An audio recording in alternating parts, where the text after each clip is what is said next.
Hello, hi, and greetings. This is Dr. Dilip. Sorry for the mild delay in starting the session. Anyway, we're going to extend the session in the afternoon a little bit. That's why usually I start with the cushion of 2 hours. Why I gave that 1 to 3 break is because in these kind of extraordinary situations, we can extend the session always. That's why I give a time of 1 to 3 hours. So don't worry about that. Because of the network connectivity issue, I couldn't start on time today. So anyway, we fixed it now. So it's all working good. So not an issue. So I think the audio and the video must be fine. So anyone finding any issue in audio versus video? Fine. Okay. You're finding everything perfect. All right. Images I'll give as a separate session. So once I finish it, I'll give the images separately. No need to worry about that. So everything is perfect.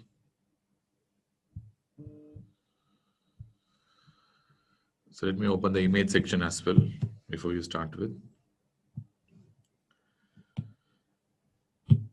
Okay, all well.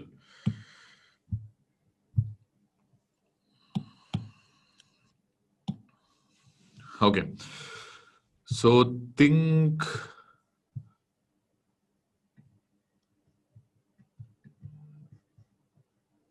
we are on the way to discuss certain things today. I think yesterday, what are the things we have discussed? We have discussed on the P wave. And I think we can discuss on the coronary blood flow. I mean, following things have been discussed. The coronary blood flow. We have discussed on the ECG part. In the ECG, we have discussed on the 12 leads and how they are oriented and all those things. And STEMI, we have discussed. And artery localization. We have discussed on that. We have discussed on the P wave. We have discussed on the PR interval. We have discussed on the QRS complex. We have discussed on the T wave. We have discussed on the QT interval. And I think we have discussed a little bit on point of care ultrasound with regards to the echocardiogram also. So these are the topics we have discussed yesterday. So today, I think there are a few things that are left to be discussed.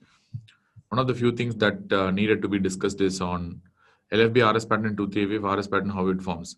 See, I cannot really explain from now on. The reason why I can't explain from now on is this is not a detailed class. I need to be sure that the students learn stuff for their exam. So that is the idea. So for understanding purposes and for your interest, I can explain certain things to start with.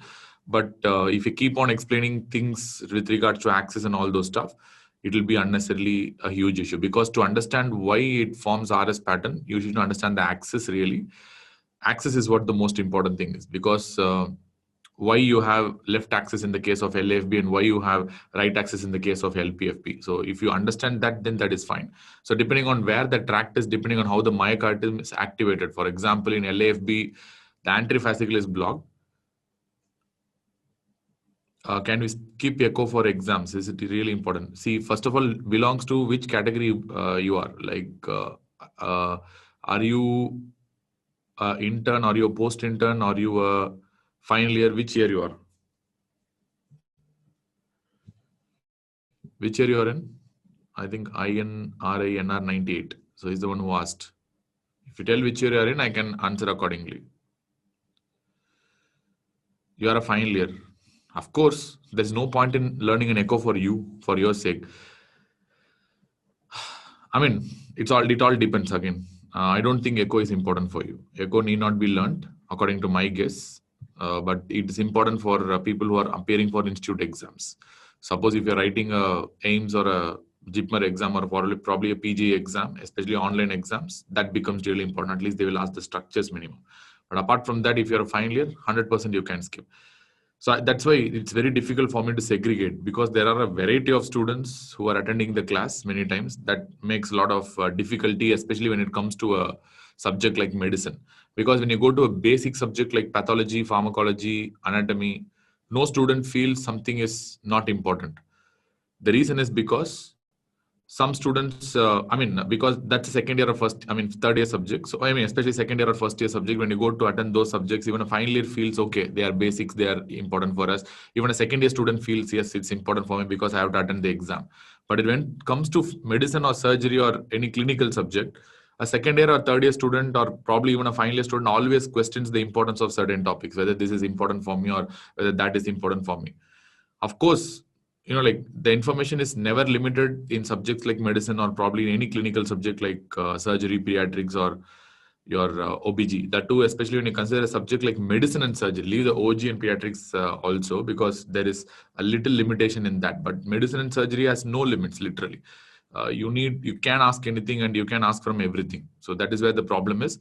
But again, segregation is very difficult from my part, because you are a pre-final year and because you are a final year. Because then who will answer the interns and the post-interns? If I take for interns and post-interns, the final year and pre-final year will start questioning like, this topic is not covered, which is asked in my exam.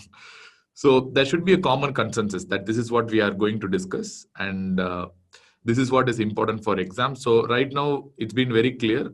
We are going to discuss only for the exam purposes, whether you attend NEET or maybe for a board exam. So this is what we are trying to do right now. So be very sure about whatever I'm going to teach is important for exams. That's all.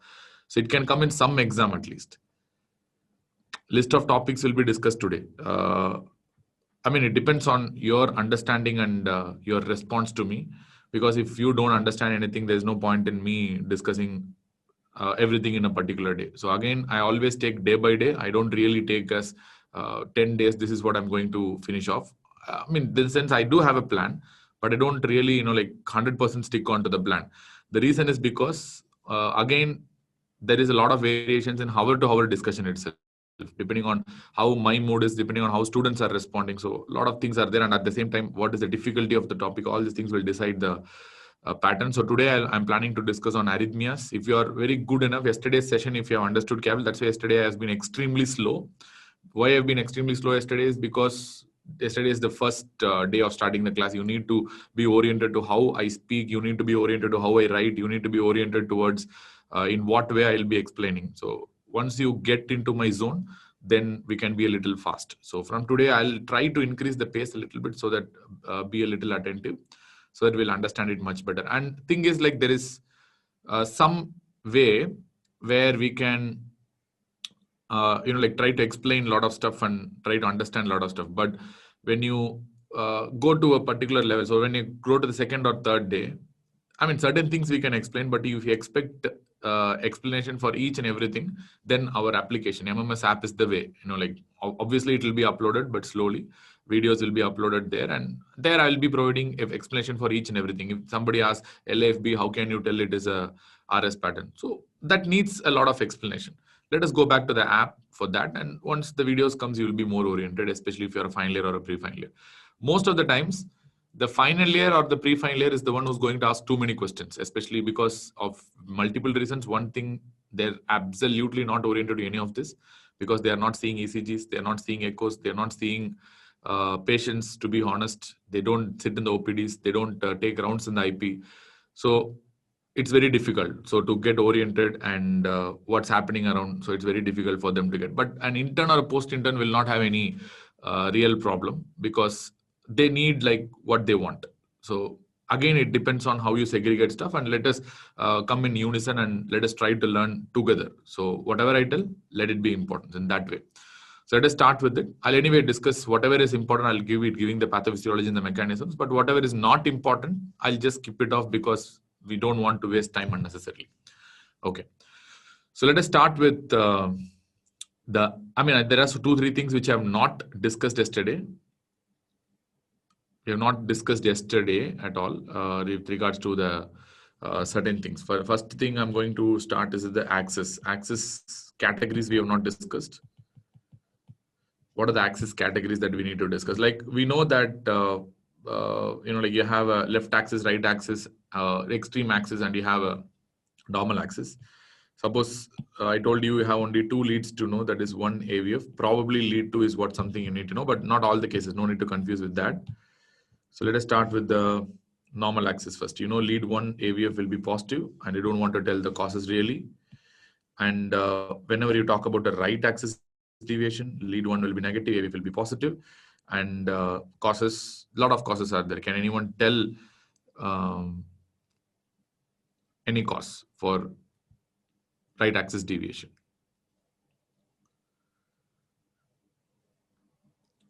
Yes, of course, you're going to develop right axis deviation in right ventricular hypertrophy. Apart from that,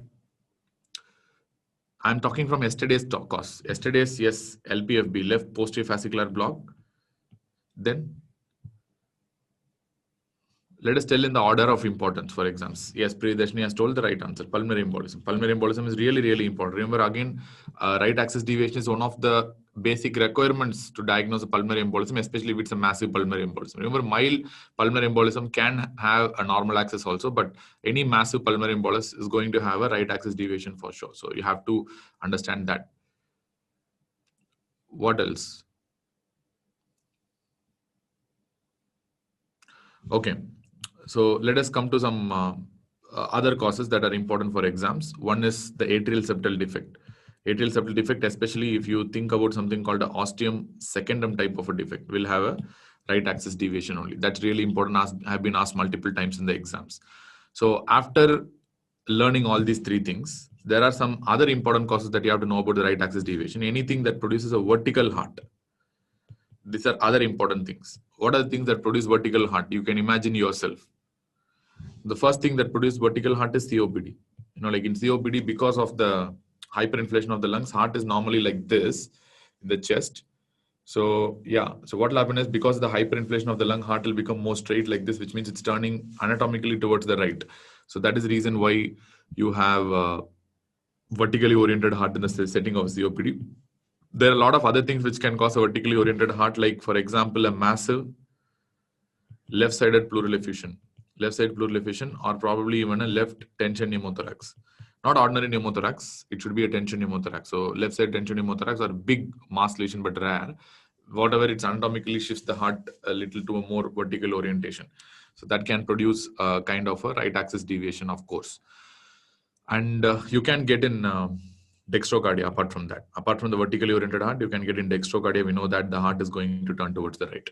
So these are some of the important causes. You know why it happens in ASD of ostium secundum defect? In ASD of ostium secundum defect, your right ventricular hypertrophy will be there, especially volume overload right ventricle will be there. That is because of left to right shunt, where there will be more pulmonary flow towards the lungs, so that the right ventricular dilatation volume overload will be there. It's like an RVH. So that is the reason why you have a right axis deviation, ESD of ostium secundum.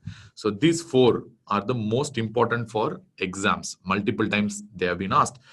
When you take a left axis deviation, we know lead 1 is going to be positive. Lead 1 is going to be positive, AVF is going to be negative, but we know that lead 2 also and lead 2 should be also negative. So this is a very important criteria. So otherwise, it will become something else. So that is why it is important to know that lead 2 will also be negative. So for that matters, in a normal axis, we know lead 2 must be positive. All these things we have discussed yesterday itself. So what are the causes of left axis deviation? So you can tell the opposite. So left ventricular hypertrophy will cause left axis deviation. And of course, left anterior fascicular block or anterior hemi block will cause left axis deviation. Then of course, we have ASD, but of ostium secundum type is going to produce left axis deviation only. Ostium primum type will produce left axis deviation only. So why ostium primum type is producing left axis deviation? Anyone can tell? Why primum is producing left axis deviation? Yes, very simple, because they are going to have associated mitral regurgitation most of the times. So because they have associated mitral regurgitation, most of the times they'll be having left ventricular dilatation also, because the mitral valve will be floppy, especially the septal leaflet of the mitral valve will be a little bit of floppy kind of a nature in patients with ASD of ostium primum, because ostium primum is basically a AV cushion defect. It's not like the secundum. Primum is basically a cushion defect, so you might have problems in the mitral valve.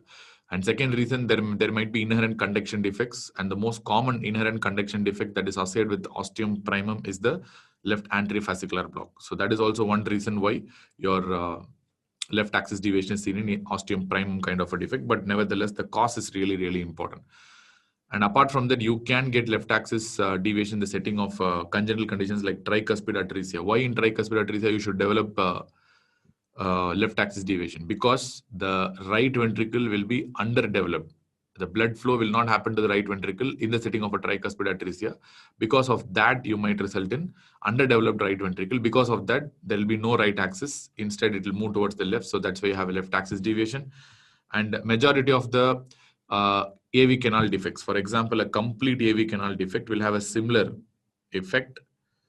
And that will also likely to produce a left axis deviation in that matters. Apart from that, if you have a more horizontal heart, horizontally oriented heart. So what are the examples of a horizontally oriented heart? You can tell, suppose whatever condition that push the diaphragm up.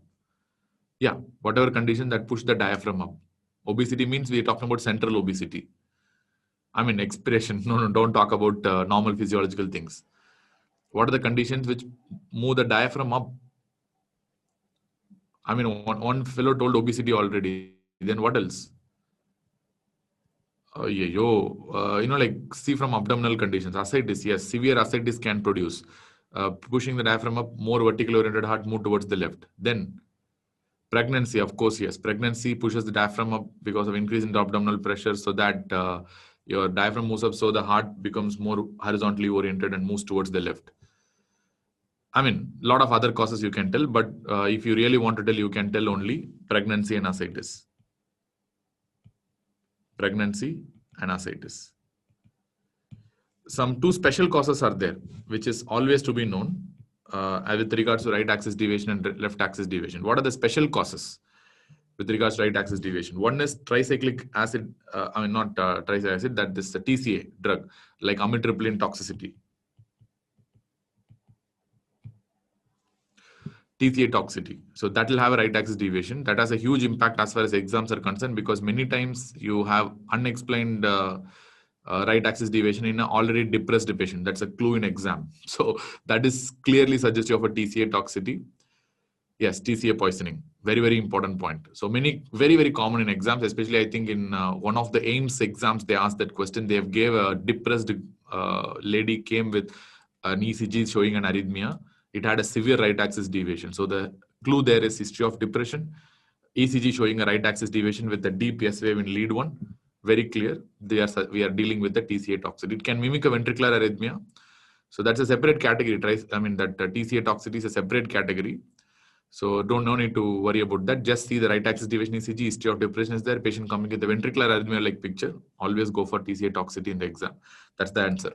Then you have left axis deviation. One special cause is there for left axis deviation, that is lateral infarction.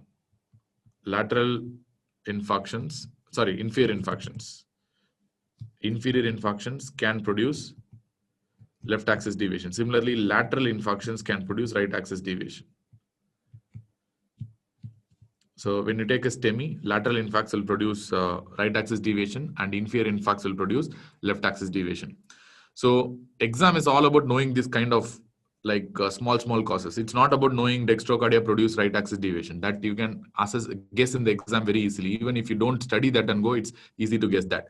But the most important things in exam is understanding pulmonary embolism causing right axis deviation, left posterior fascicular block causing right axis deviation, a vertical heart causing right axis deviation, TCA toxicity causing right axis deviation, lateral infarct causing right axis deviation, because these are the points that you have to note for exams. Whenever you prepare for any exam, it's always important to point out these kind of causes, because these are things you cannot predict, and these are things which you don't know basically to start with, and these are the things that the examiner also wants you to know, because they are very common and very relevant to your clinical practice as well. And at the same time, as you take about the left axis, the LAFB is the most important we have seen yesterday. And the tricuspid atresia, ostium prime, multiple times asked question. LVH, of course, they won't ask, because in LVH there will be left axis deviation. No examiner is going to give concentration on that. And they're of course going to ask an inferior infarct. So that's why these points are important. Whatever I rounded in blue here are going to be the most important topics as far as exams are concerned. So don't worry about that. Then talking about an extreme axis deviation. You're talking about a northwest axis, one negative, AVF negative, and at the same time, your AVR will be strongly positive. So this should suggest that the patient is having a below COPD. What you have written? Ashwin, I have written massive left pleural effusion and tension pneumothorax on the left side. That's left side. Don't write on the right side. We are talking about the left side. Okay, anyway. So extreme axis deviation. So what are the conditions that produce extreme axis deviation? two extreme conditions. So yesterday I told you what are the two extreme conditions that produce extreme axis deviation. One is ventricular tachycardia, or I mean, the setting of writing ventricular tachycardia, we can write ventricular ectopics. That's better. That will be a better word. But even though VT is correct, VT is a form of ventricular ectopic that comes regularly. And we can talk about something else. What is that? Hyperkalemia. That's really, really important. Hyperkalemia. So seeing an axis in this setting is extremely, extremely rare. So either it should be a ventricular ectopic or it should be a hyperkalemia. So these are the two extreme conditions that pathologically going to produce extreme axis deviation. And the sense you can get in lead reversals. So very common, especially limb lead reversals. If you have a strong positivity in the AVR and you have a strong negativity in the other leads, you can suspect a extreme axis deviation. But remember, yes, ventricular ectopics, hyperkalemia, especially in the form of ventricular tachycardia, commonly produce this kind of extreme axis deviation. But on the other hand, you think ventricular ectopics and hyperkalemia can produce only this kind of like extreme axis deviation? No, they can produce any axis deviation. Even they can come with a normal axis also. That is why these conditions are very notorious. Ventricular tachycardia and hyperkalemia can have a normal axis also. Depending on certain conditions and certain situations, they can have a normal axis also. Right? I mean, ventricular tachycardia and hyperkalemia can produce right axis. Ventricular tachycardia and hyperkalemia can produce left axis. Ventricular tachycardia and hyperkalemia can produce your extreme axis or northwest axis deviation also. Can anyone tell what is the most common axis produced by ventricular tachycardia? This is a little bit of advanced question only, but can anyone tell what is the kind of axis usually ventricular tachycardia produces? I'm asking with the reason only.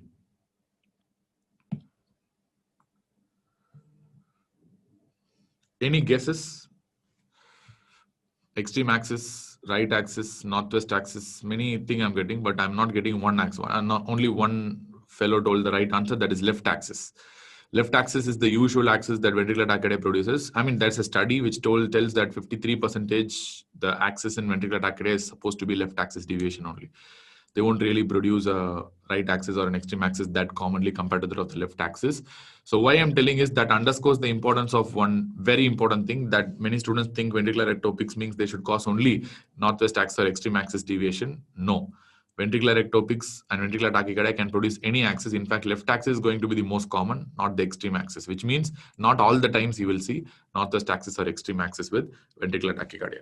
So as far as I know, these are going to be the most important. Please don't forget the hemiblocks. Please don't forget the pulmonary embolism. Please don't forget the vertically oriented heart, and please don't forget the TCA toxicity, and please don't forget the infarcts, the lateral infarcts and the inferior infarcts. Lateral infarcts produce right axis and inferior infarcts will produce left axis deviation. These are the most important. I'm telling many times, if they ask you questions on axis, these are the questions they're going to ask you on axis, nothing else. Not study anything apart from this. I hope this must be clear in axis. Then we didn't study about the special waves, isn't it? So I told you I'll be discussing on some of the special waves today. So what are the special waves that we have to discuss? The first special wave we have to discuss is on the delta wave. That's the first special wave we need to discuss. And apart from the delta wave, we need to discuss on the J wave syndromes. There is a separate group of disorders called J wave syndromes.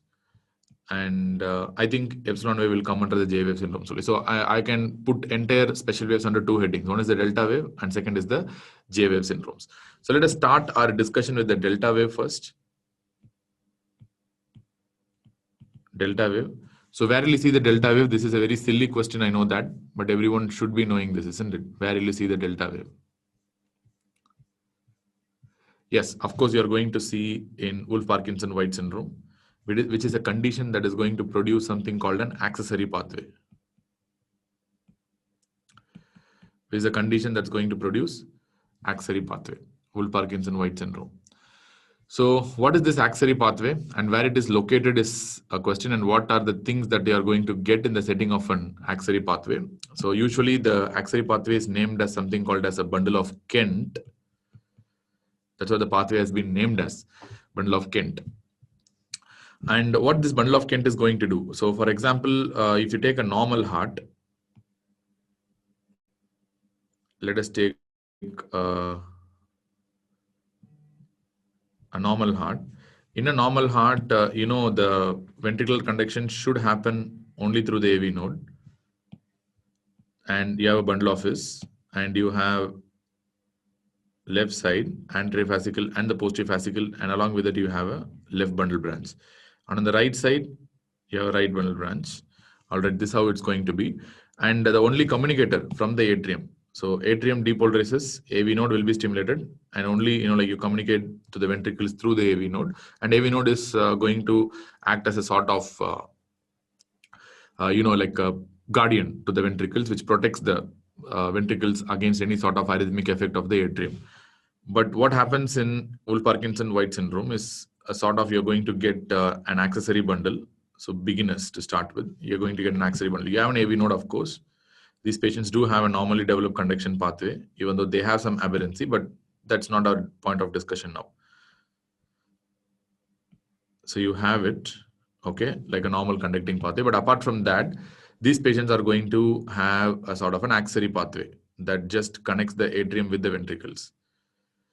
So this kind of axillary pathway is what we refer to as bundle of Kent, which you have discussed already. And most commonly, we have a bundle of Kent that connecting the left side to the right side. So left-sided pathways are more common, which is called as type A circuits, and right-side pathways are not that common, which we'll call as type B circuits.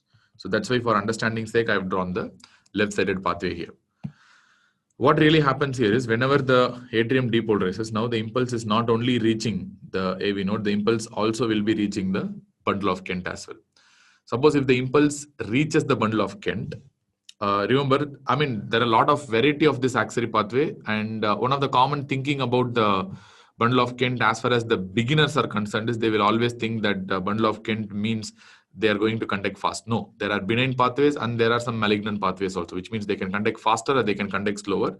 And the patient's outcome and the ECG picture will be completely dependent on what is the physiological property of this bundle of Kent. So let us assume this bundle of Kent is now a malignant pathway and it's going to conduct very fast, which means it's sodium dependent. It's no longer calcium dependent. That's a very important word.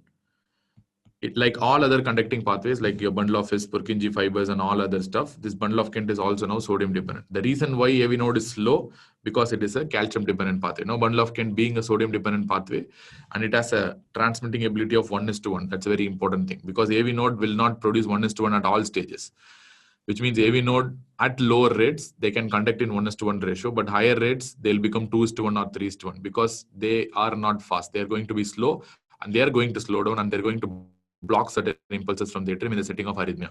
But since it's a sodium dependent pathway, bundle of Kent doesn't have any kind of a blocking ability, so they're going to transmit always in the 1:1 ratio, which is a very, very important point. So now leave that, and because it's sodium dependent, it's going to be fast.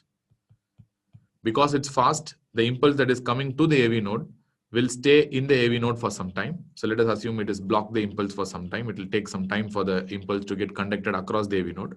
But this bundle of Kent being a fast pathway, the impulse that is reaching will immediately reach the ventricles, and the ventricles will start depolarizing. So ventricles will start depolarizing means, because the impulse are reaching faster and it bypasses the AV node, the one thing you're going to get is a short PR interval. That's the first point that you have to know.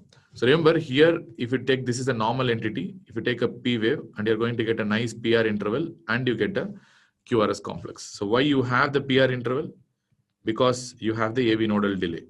That's the reason why you have the PR interval, we discussed already. But as far as the bundle of Kent is concerned, you get a PV node, a P wave, all right. But even before your, PR segment starts, immediately within some time, your QRS complex will start, which means that will give rise to something called an extremely short PR interval. That is because of the faster conduction towards the ventricles. So, okay, fine. So they leave it to the ventricles. They are not completed pathway. So which means they just come to the ventricles and they leave it to the ventricles over there. So which means here there is going to be myocyte to myocyte conduction, or there is going to be a proper conduction through the normal conducting pathway. What's going to happen here? It's going to be a myocyte to myocyte conduction, or what else is going to happen?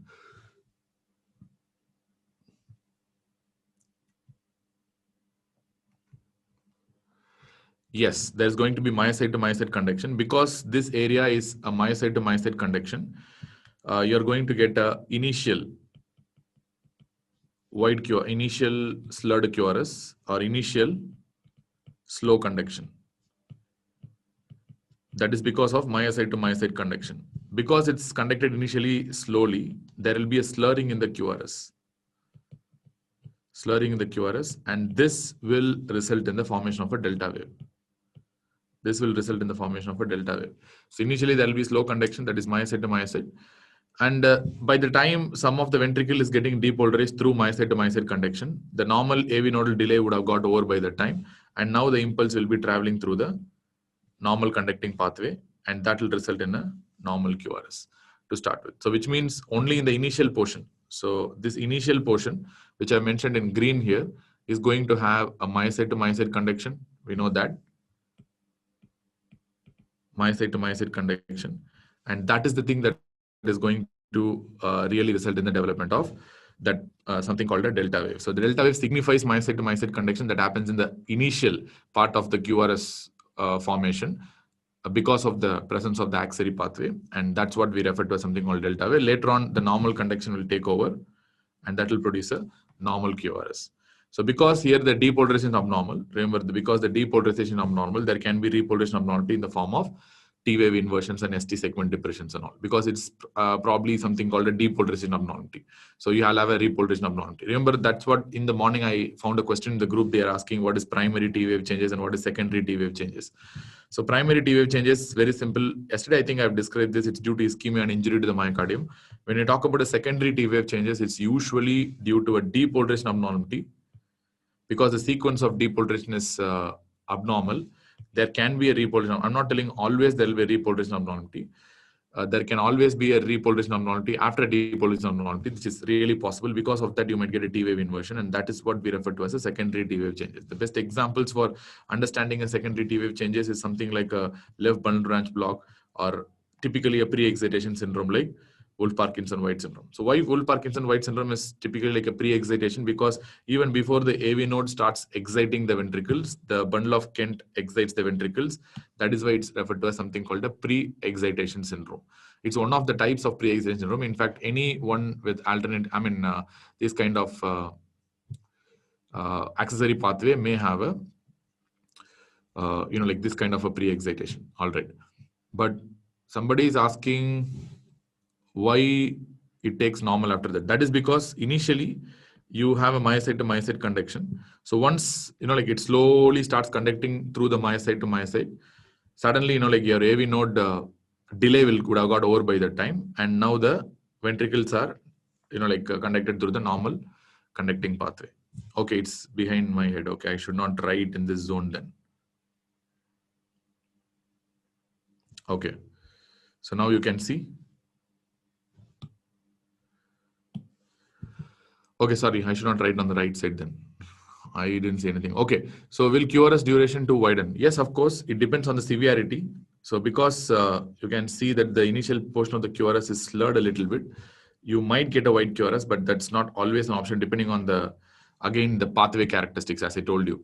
Depending on the pathway characteristics, your QRS may be wide, or QRS may be sometimes just, in the incomplete kind of a way, like not more than 120 seconds, but in the range of 110 to 120 seconds also. Even that can be found out. Clear?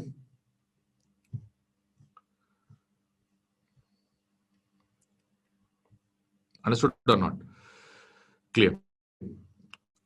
Fine. So you have delta wave. So this is what is going to happen. And all the sequence of changes which I have told you are going to happen only in the sinus rhythm. That's very, very important. All these points which I have told you, the changes. What are the changes in sinus rhythm? If they ask you in Wolff-Parkinson-White syndrome, you are going to tell the patient can have a short PR interval. Patient can have this delta wave, which is the second point that is very important. And the third point is the patient may have repolarization abnormalities.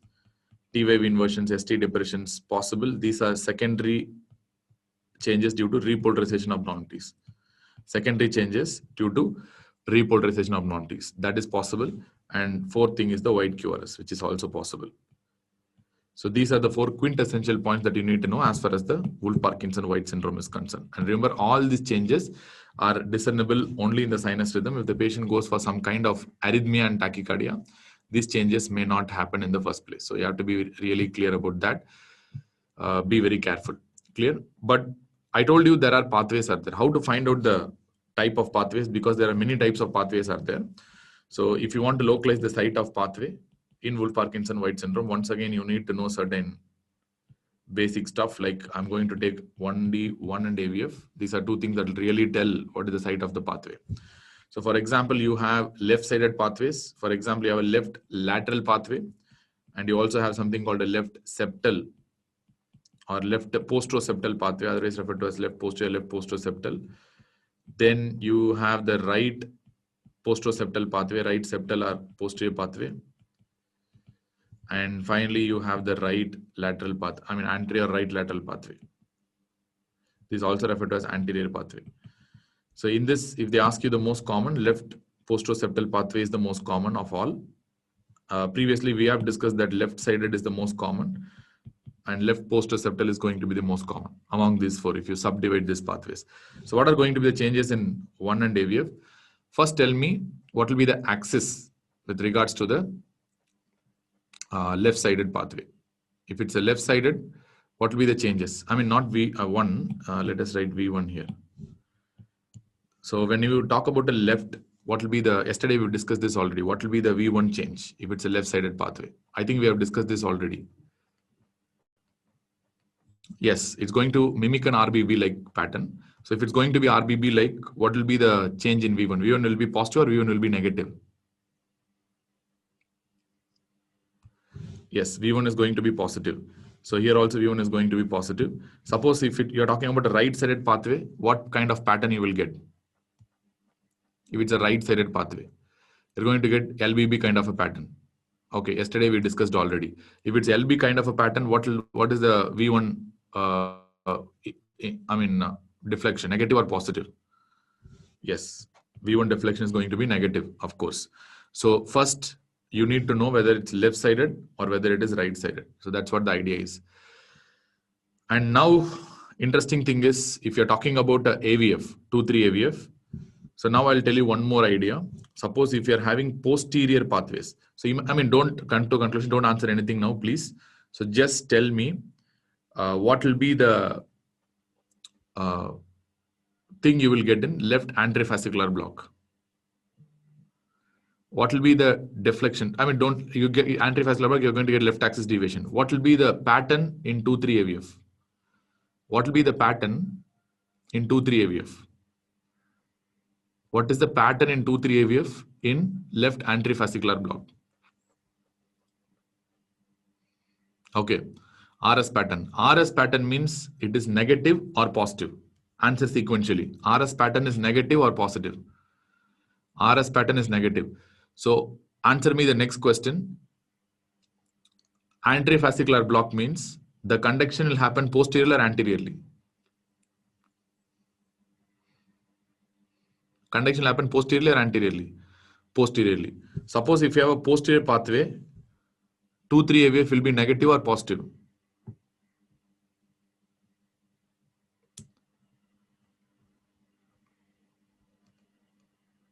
If the conduction happens posteriorly, like in left anterofascicular block, you will get negative 2-3 AVF or positive 2-3 AVF?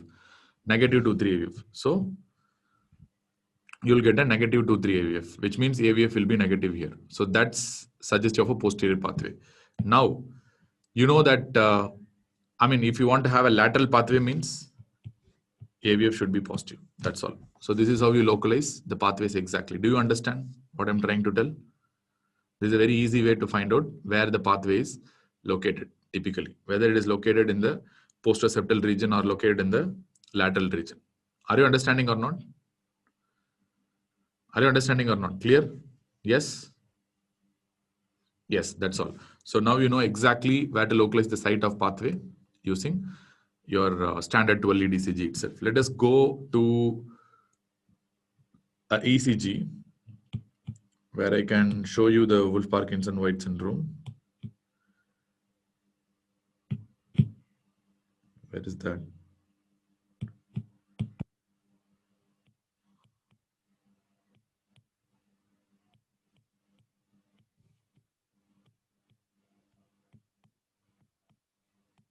Yes, of course.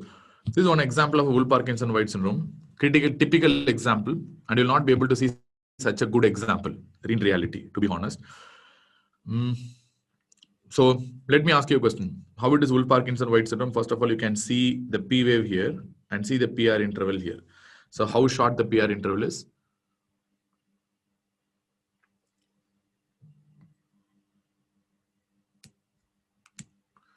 Okay, what is the PR interval here? I mean, don't see anything else. Just see there is a P wave and the QRS takes off immediately. So what will be the PR interval here? Wherever I have marked. Short or PR interval is narrow. Prolonged. PR interval is definitely very short. In fact, you're not seeing any PR segment at all. So I think it's hardly speaking, if you want to zoom that particular area, I can zoom and show, but I cannot write if I zoom. Sorry for that. So if we zoom and see only, I think 2.5 small boxes are there in the PR interval. 2.5 small boxes means it's hardly 100 milliseconds. I think 40 plus 40 plus 20. So which means it's only 100 milliseconds is the PR interval, which is going to be extremely short. And this is definitely a typical example of a short PR interval. And of course, apart from the short PR, you're able to also see this initial slurring of the QRS complex. This initial slurring of the QRS complex is what we refer to as the delta wave. And of course, after this, your QRS complex becomes a little okay. That is because of the normal AV nodal conduction. That's because the normal AV nodal conduction, once the AV nodal delay is over, it will start conducting normally. So after that, the complex become very nice and tight. So you can see this in every other situation. This is also one example. So again, you can see the delta wave, that is the slurring here. And after that, the conduction becomes pretty much normal. So that's what is happening. Okay, so this is definitely a Wolff-Parkinson-White syndrome where you are seeing the short PR, delta wave, slurred QRS, and probably a white QRS, which I don't want here. I know it's a slurred QRS, so definitely it's Wolff-Parkinson-White syndrome. And this lead is showing even much better understanding, where you can see the short PR very nicely, and you can also see that slurred QRS, that's the delta wave, very, very nicely in all the leads. And followed by that, you are really seeing a proper QRS, that is due to normal AV nodal conduction. All right. Okay, now find out the pathway here. See the pathway first to see whether it's a right-sided pathway or left-sided pathway. So the V1 first. V1 is positive or negative. So it's a right-sided pathway or left-sided pathway. I mean, don't see anything right now. So just tell me V1 is positive or negative. Let us go step by step. Don't jump to a conclusion. V1 is positive. So it's a left-sided pathway or right-sided pathway.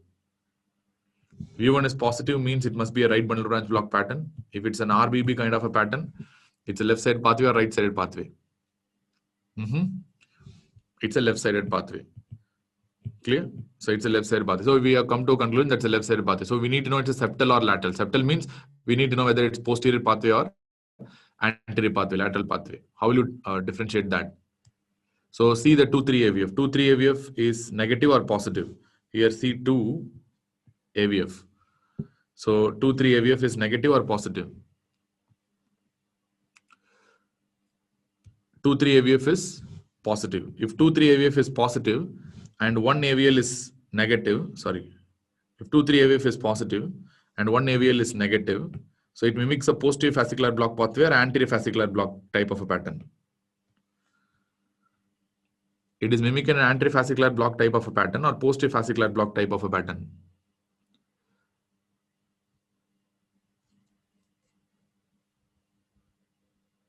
Posterior fascicular or anterior fascicular? My God. Why Keshav is telling anterior fascicular block type of a pattern? We know very well, isn't it? RS pattern is anterior fascicular block type of a pattern in 2,3 AVF. If you see the RS pattern in 1 and AVL, then it's posterior fascicular block type of a pattern. So you are seeing actually a posterior fascicular block type of a pattern, which means if posterior fascicle block kind of a pattern is there, then the conduction should be anterior or posterior.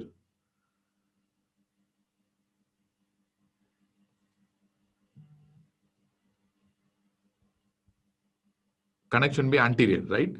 Yeah, so the conduction is happening anteriorly. So which means here we are assuming that the pathway is having an anterior or probably a lateral sort of a conduction. It's not posterior septal. So in this example, I will tell the pathway is left lateral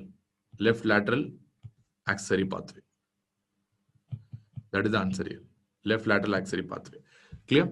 So if you go through this like this table once again, you'll be very sure. So where the pathway is happening, and that's really, really easy to understand. Clear? So left lateral axillary pathway, as simple as that. Cool. It's done. That's all. So no need to confuse too much about that. So that is why yesterday's topics are very important. That's why I told you yesterday, even though I took a lot of time to explain you all these things, now it becomes relatively simpler. So now we'll be more oriented towards what the ECG is really showing and how to really read an ECG and where to look for. That's what is more important. And as I told you, there are two kinds of pathways. So you have benign pathway also, and you can have malignant pathways also in Wolff-Parkinson-White syndrome. So benign pathways are basically inefficient. They are not efficient in conducting the conduction. As I told you, 1:1 kind of conduction is not possible. And most of the time, they will have a long refractory period. So which means they don't conduct that efficiently like other pathways. And at the same time, you do something called a stress test. That is otherwise referred to as a pre-excitation test also. When you do a stress test, RS pattern, Riju is asking, RS pattern should have negative in AVF. Yeah, RS pattern means should have negative in AVF. Yes. So that's what we call RS. RS means this is the RS pattern, which means this is supposed to be negative only. What is your doubt, Riju? That's negative only. Okay. Fine. So we'll not discuss about that anymore. So we do something called a stress test. When you do a stress test, that is when you ask the patient to walk in a treadmill or do some kind of a stress test, there will be disappearance of pre-excitation. So which means there will be no longer pre-excitation happening in that setting, which means the delta waves, all these things will disappear completely. So if it's a malignant pathway is an extremely efficient pathway, and they will have an extremely short refractory period. For example, defined as less than 250 milliseconds. They will have a refractory period less than 250 milliseconds. And plus at the same time, they will be able to conduct anterogradely as well as retrogradely also. Anterogradely as well as retrograde conduction as well. So that is why it is very important, especially in the setting of atrial fibrillation, which we'll be discussing subsequently. And remember, when you do a stress test, pre-excitation will persist. Pre-excitation will persist even if you do a stress test. So that is a sign of a malignant pathway. So the idea, if you find out any patient with the Wolff-Parkinson-White syndrome, for all patients, should we do stress test? What if the test and PAC comes and trigger an arrhythmia? So it's better to do stress test for patients who have documented arrhythmias. If a patient comes and he doesn't have any documented arrhythmia or no family history of sudden death in that setting, we don't really perform a stress test regularly for all the patients. Suppose the patient has a history of arrhythmia or has a presentation with the syncope, or if there is other anatomical abnormalities like left atrial dilatation, that is a risk factor for developing atrial fibrillation, or previous episode of documented atrial fibrillation. You have some criteria and guideline for that to really tell which kind of patients will be needing a stress test. But that is not really important for undergraduate level exam at any cost. So I'm not going to discuss about all those things. What are the indications for stress test here? But anyways, these are the two things that you need to know: benign versus malignant pathway. Benign, inefficient, long refractory period. Stress test will result in disappearance of the pre-excitation. Whereas in a malignant pathway, very short refractory period, efficient in conducting, even in anterograde way. Suppose if the patient gets an AF, they are going to have a real trouble. So first, the most important deadly category. First, we'll discuss about the deadly points. So Wolff-Parkinson-White syndrome in sinus rhythm is not a problem. No problem at all. Only when they develop an arrhythmia, it's going to be a problem. Otherwise, it's not a problem at all. The most important place where you get a deadly complication is when the patient is going to develop a sort of an atrial fibrillation.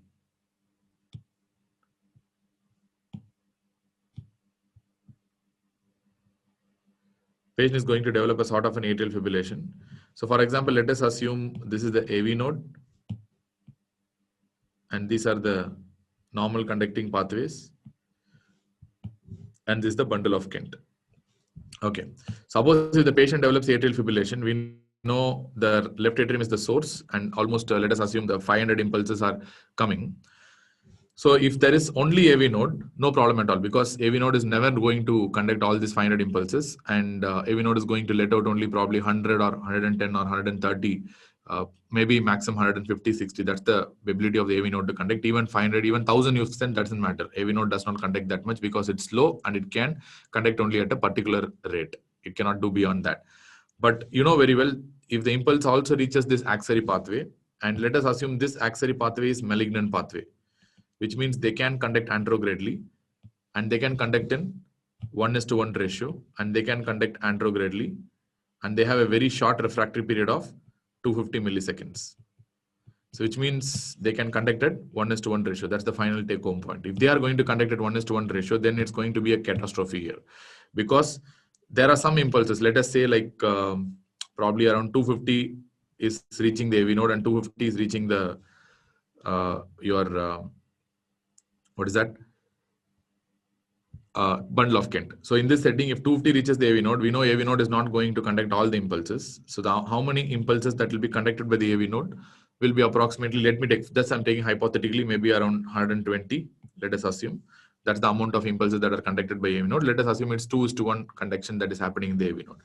But we know that in the axillary pathway, you are going to result in 1:1 conduction. So 1:1 conduction means whatever all the 250 impulses that are reaching the axillary pathway is going to get conducted. And when you add this together, the net rate of the ventricular response will become 370 now. So if the ventricle beats at a rate of 370, it's almost in the rate of tachycardia. It's a VT kind of a thing. In fact, flutter kind of a thing. So the patient has a very high risk of death at this rate. Even though they are children, most of them are children, the patient has an extremely high risk of death in this scenario. So that is the reason this kind of atrial fibrillation that is happening in the setting of a Wolff-Parkinson-White syndrome is what we refer to as a pre-excited AF. So this kind of ECGs are very, very important to find out. That's pre-excited AF and very common ECG in the exams. Especially when you go to MLE exams or any abroad exams, this is a very common kind of an ECG where understanding this ECG is crucial, because otherwise if you treat in a different way, it's going to really be hazardous to the patient. For example, how will you identify this ECG? Very simple, because the patient is in AF no matter what. So they are not going to have a P wave. So I can tell P wave is absent. And at the same time, they're going to have an irregular rhythm. So that's very typical of an atrial fibrillation. Apart from the patient having an atrial fibrillation, there will be one more clue that you will develop. I mean, to tell that these patients are having a pre-excited AF. One is,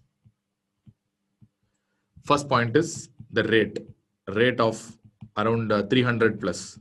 So this should really tell you an idea of a pre-excited AF, because if it's only AF, let us assume a patient is having true AF only without any pre-excitation.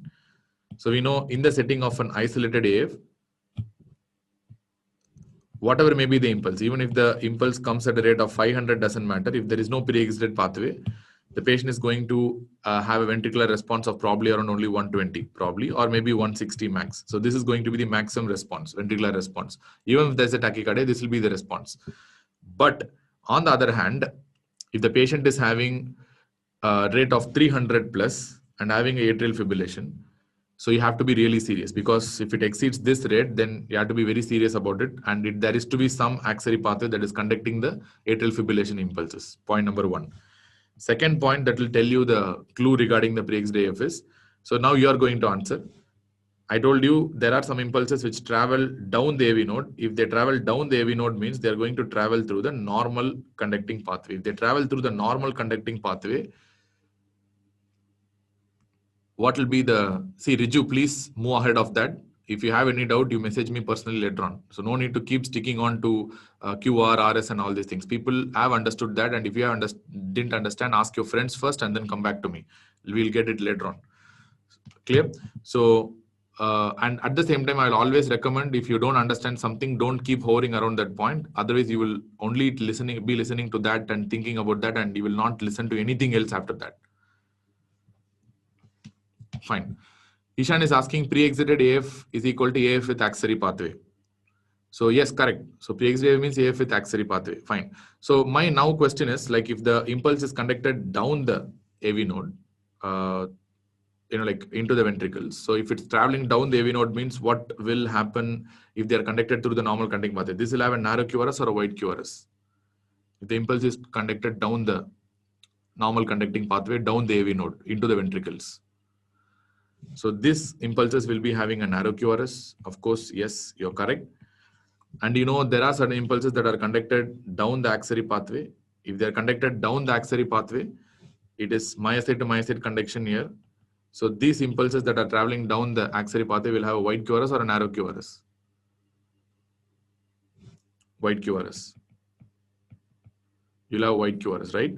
So which means whenever you have a atrial fibrillation with the 300 plus rate with the mixture of narrow and wide QRS with an irregular rhythm, it's a pre-excited AF. That's all. As simple as it. This is how I'm going to find out. So first of all, how will you find out the rate of the rhythm? Because this is very basic, and I think we have skipped that part.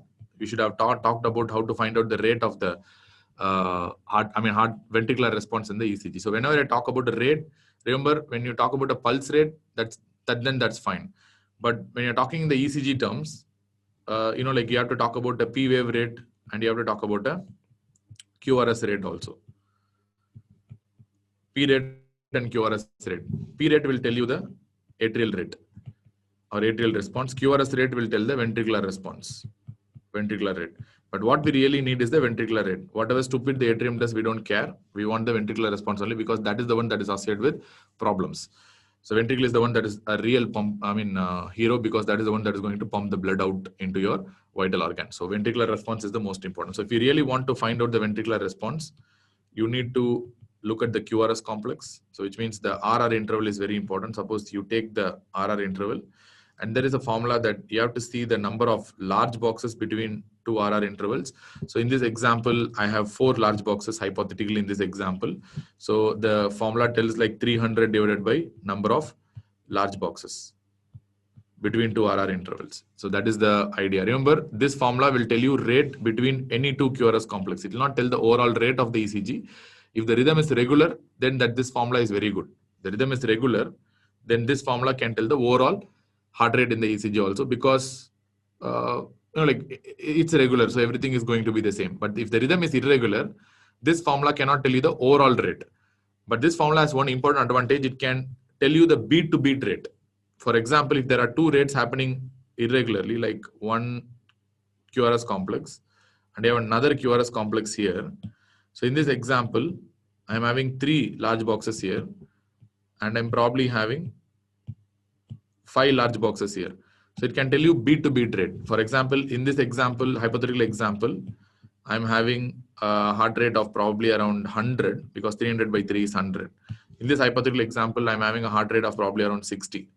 So this formula is very good because they can tell beat to beat changes in the heart rate. It cannot tell the overall heart rate of the rhythm, but it can tell you that beat to beat rate, which is very, very good. So that is why always it's better to use this formula, 300 divided by number of large boxes between any two RR interval, where you're going to get the beat to beat rate. Fine. So now with that example, we'll see an example in the form of an ECG.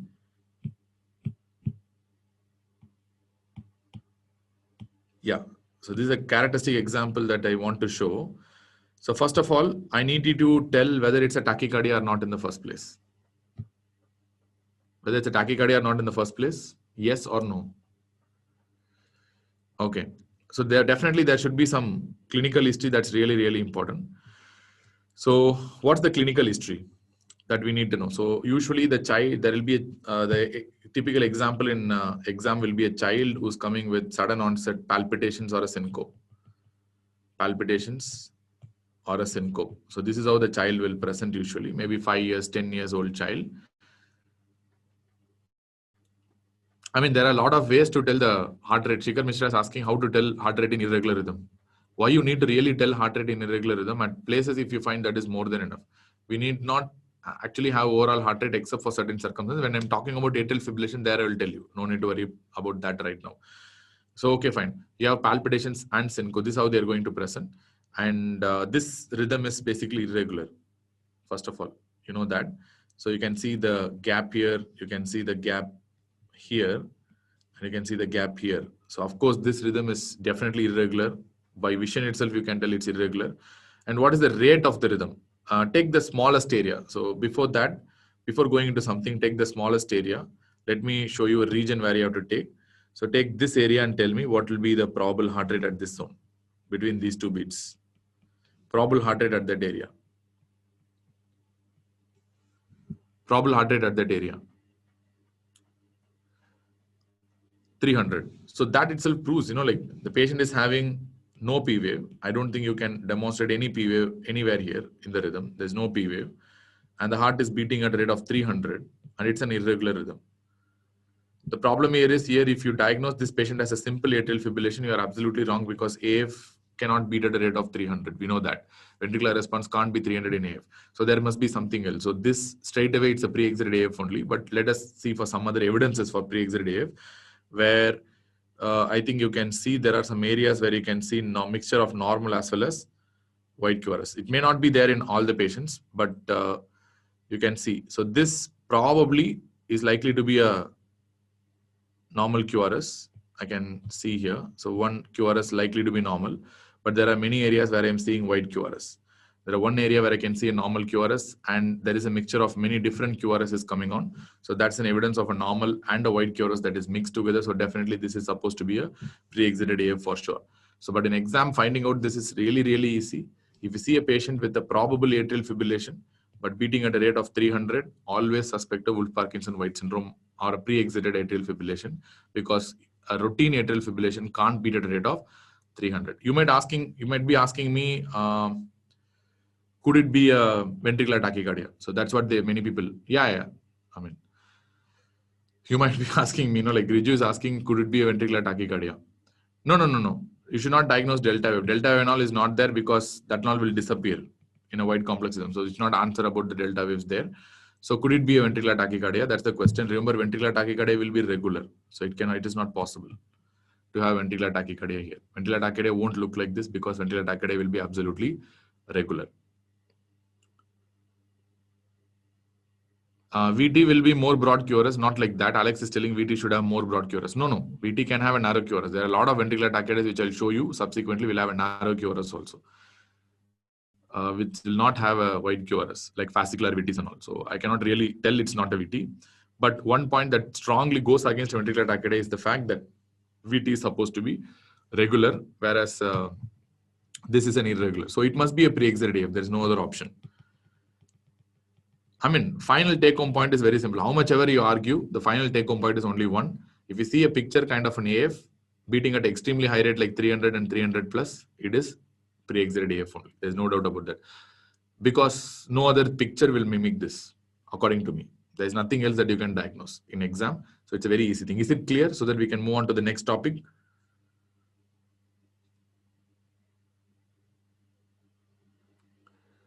Yes, it's a very simple thing. That's all. So it's a pre-exerted AF. Can you tell the pathway maybe? So if possible, through which route it is getting conducted? Which route is getting conducted?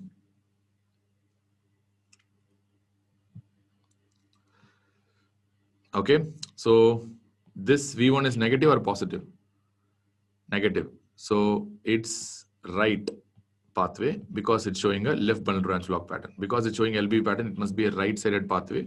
If it's a right-side pathway, then I have to find out whether it is septal or lateral. So I mean septal or anterior. That's what I have to see. So see the 2-3 AVF. AVF is positive, which means it's mimicking a posterior fascicular block. If it's mimicking a posterior fascicular block, it should have a anterior kind of a conduction. So this tells you it's an anterior conduction. Clear? So mostly it is likely to be a right anterior pathway. That's all, according to our nomenclature. So that's how we can find out this as well. Easy one. So if you want to understand, you can go back to the table that you have discussed. We know that V1 is negative in that setting. So if V1 is negative, we are seeing 2-3 AVF. So AVF is positive in that setting. So this must be this pathway. The ECG what we saw must be a right lateral conduction or a right anterior conduction. Clear? So that's the answer for that particular ECG. Fine. So now we understood it. But apart from this pre-exerted AF, the most important idea is to know how to treat this pre-exerted AF. How to treat this pre-exerted AF, that is the most important thing. More than asking how to treat this pre-exerted AF, you need to know how not to treat a pre-exerted AF. That is more important because that is the reason for why you need to find out that's a pre-exerted AF. Suppose if you are going to think it's a routine AF, let us assume I'm thinking as a routine atrial fibrillation. The first drug I'm going to start in a routine atrial fibrillation is AV nodal blocker, like beta blocker or digoxin or calcium channel blocker or any AV nodal blocker or even adenosine AV nodal blocker. If I start with any AV nodal blocker, what's going to happen is in a pre-exerted AF, if I am blocking the AV node, now this 250 impulses also will start getting conducted through the axillary pathway. And now preferentially, because you have 2 bathrooms now, yes, you have 2 bathrooms and 1 bathroom is closed, and naturally all the people live in the auditorium will start moving towards that 1 bathroom only, because 1 bathroom is locked. Instead of 2, only 1 is available. So they will, even though they wanted to move, they don't want to go, they will try to go into that particular bathroom only. So of course, you're going to result in more conduction through the axillary pathway. So that will definitely result in, a sort of a VF-like picture, which means in that setting, you will be literally converting AF into a ventricular fibrillation. All the impulse will be conducted to the axillary pathway, and the patient is going to die instantaneously, which means the ventricular response will increase further. So that's why the importance of finding out a pre-exited AF is important, because in a routine AF, the first line is AV nodal blocker. But remember, it's a pre-exited AF. In pre-exited AF, AV nodal blockers are absolutely contraindicated. You cannot give. You cannot touch any AV nodal blockers. The moment you give AV nodal blocker, the patient will die for sure. So there's no indication for giving an AV nodal blocker. So you have to be extremely careful in that regards. Apart from that, what else we can treat? So we know that this malignant pathway is basically sodium dependent. I told you in the beginning itself. This axillary pathway is usually sodium dependent. When the patient is suffering from a tachyarrhythmia, how can you take the patient for ablation? I need to treat with a drug first, then once the patient is stabilized, then only I can take it for ablation. So I need to give a drug that is going to block the sodium dependent conduction. So what are the drugs that block the sodium pathway? So according to Vaughan-Williams classification, I have to give some sodium channel blockers. Sodium channel blockers are the best group of drugs here. Clear? So there are many sodium channel blockers. Class 1 is sodium channel blocker. In that, class 1A is there, class 1B is there, class 1C is there, which is sodium channel blocker. Then we have class 3, especially only one drug in class 3, that is amiodarone, is also a sodium channel blocker. Clear? Remember, amiodarone is a broad spectrum antiarrhythmic which can block sodium channel, calcium channel. It has a beta blocking ability, and it has a potassium channel blocking ability as well. So amiodarone is a broad spectrum antiarrhythmic. Amiodarone is also a very powerful sodium channel blocker. So I can use any one of these drugs. In that, class 1B, I know it will work only on ischemic tissues usually, like lignocaine. So I'm not going to use class 1B drugs. So my option will be limited towards class 1A, class 1C versus amiodarone. I can give any of these drugs, no problem. I can use procainamide. I can use flecainide. Or I can use amiodarone also. Amiodarone is also this thing. On any one of these 3 drugs, depending on what is the choice I can use. But my choice usually will be using a flecainide, because this is very effective in the setting of an atrial fibrillation. Whenever the patient is having atrial fibrillation, flecainide is supposed to be, class 1C drugs are supposed to be one of the very effective drugs for AF. So if at all there is no structural heart disease, I'll tell you more about this in the atrial fibrillation section. So if at all the patient is not having any structural heart disease, then my flecainide becomes the treatment of choice. So that's the first line drug if it is available, and if the patient doesn't have any basic structural heart disease. So otherwise, I can go for either procainamide or amiodarone. I can try these drugs also, no problem. So don't use 1B drugs, don't use other drugs. So class 1A, 1C, 3 are the standard drugs. In that, 1C is going to be the best group if the patient doesn't have structural heart disease. Clear? Fine. So this is how you're going to treat. Of course, these kind of patients, if they ask you long-term treatment or definitive treatment, of course, my answer will be radiofrequency ablation. So RFA is this thing. So I have to do first EPS. I have to do electrophysiology study. Once the electrophysiology studies localize the pathway, even though in ECG I can localize the pathway, for doing an RFA, I need to pinpointly tell that this is where the pathway is. So to pinpointly localize the pathway, I need to use EPS. There are a lot of EPS guys are there who are experts in that field. So they will localize the pathway precisely at which location it is there, and they will ablate through RFA. So once you ablate, that becomes a definitive long-term treatment, especially in a patient with AF. That's really, really important, because next time when they develop an AF, they will usually die. What is the risk of developing AF in a patient with a Wolff-Parkinson-White syndrome? 20%. Almost 20%. 1 in 5. So risk of developing atrial fibrillation in patients with malignant pathway of Wolff-Parkinson-White syndrome is almost 20%. So you have to be a little bit careful about that. So 1 in 5 can develop atrial fibrillation. That's called a pre-exited AF. All right. So this is what you're going to see. But there is one more tachyarrhythmia that the patients might develop in Wolff-Parkinson-White syndrome. So that is something different. So that arrhythmia is called a reentrant tachycardia. reentrant or reciprocating tachycardia. So what are these kind of tachycardias that can happen in Wolff-Parkinson-White syndrome? First, we are having the AV node and we are having the bundle of Kent here. So these are types of supraventricular tachycardias only. So first, let us assume there is a PAC. Usually, the premature atrial contraction is the one, or premature atrial impulse is the one that triggers many supraventricular tachyarrhythmias. You get a PAC. And remember, the PAC should happen in such a form that at particular refractory period, then only they can produce a re-entry. Otherwise, it cannot produce a re-entry. Even we develop a lot of PACs per day. So that really does not create re-entry. But Wolff-Parkinson-White syndromes or any other patients with prone for developing SVT get a re-entry because of the nature of the PAC. At the same time, because of the nature of the axillary pathway, and at the same time, you have some like specific physiological properties of the conducting pathway, and a lot of things will depend whether you form a re-entry or not. But anyways, nevertheless, let us assume everything happens accordingly, and the patient develops a sort of a re-entry. So if the re-entry circuit enters the AV node and travels to the normal conducting pathway and goes back into the bundle of Kent and comes back to the atrium and comes back to the AV node and goes down the normal conducting pathway and comes out of the bundle of Kent, and then it keeps revolving around that. So this is a form of re-entry. We know that. Our second form of re-entry is the same PAC will trigger the arrhythmia. So once it triggers the arrhythmia, it will disappear, not a problem. So if this, here also I have to remove this off. So once it triggers, it will disappear. So in that setting, let us assume in this setting, it goes down the axillary pathway and comes up the AV node and goes down the axillary pathway and comes up the AV node into the atrium and comes down the axillary pathway. So this form of re-entry is also there.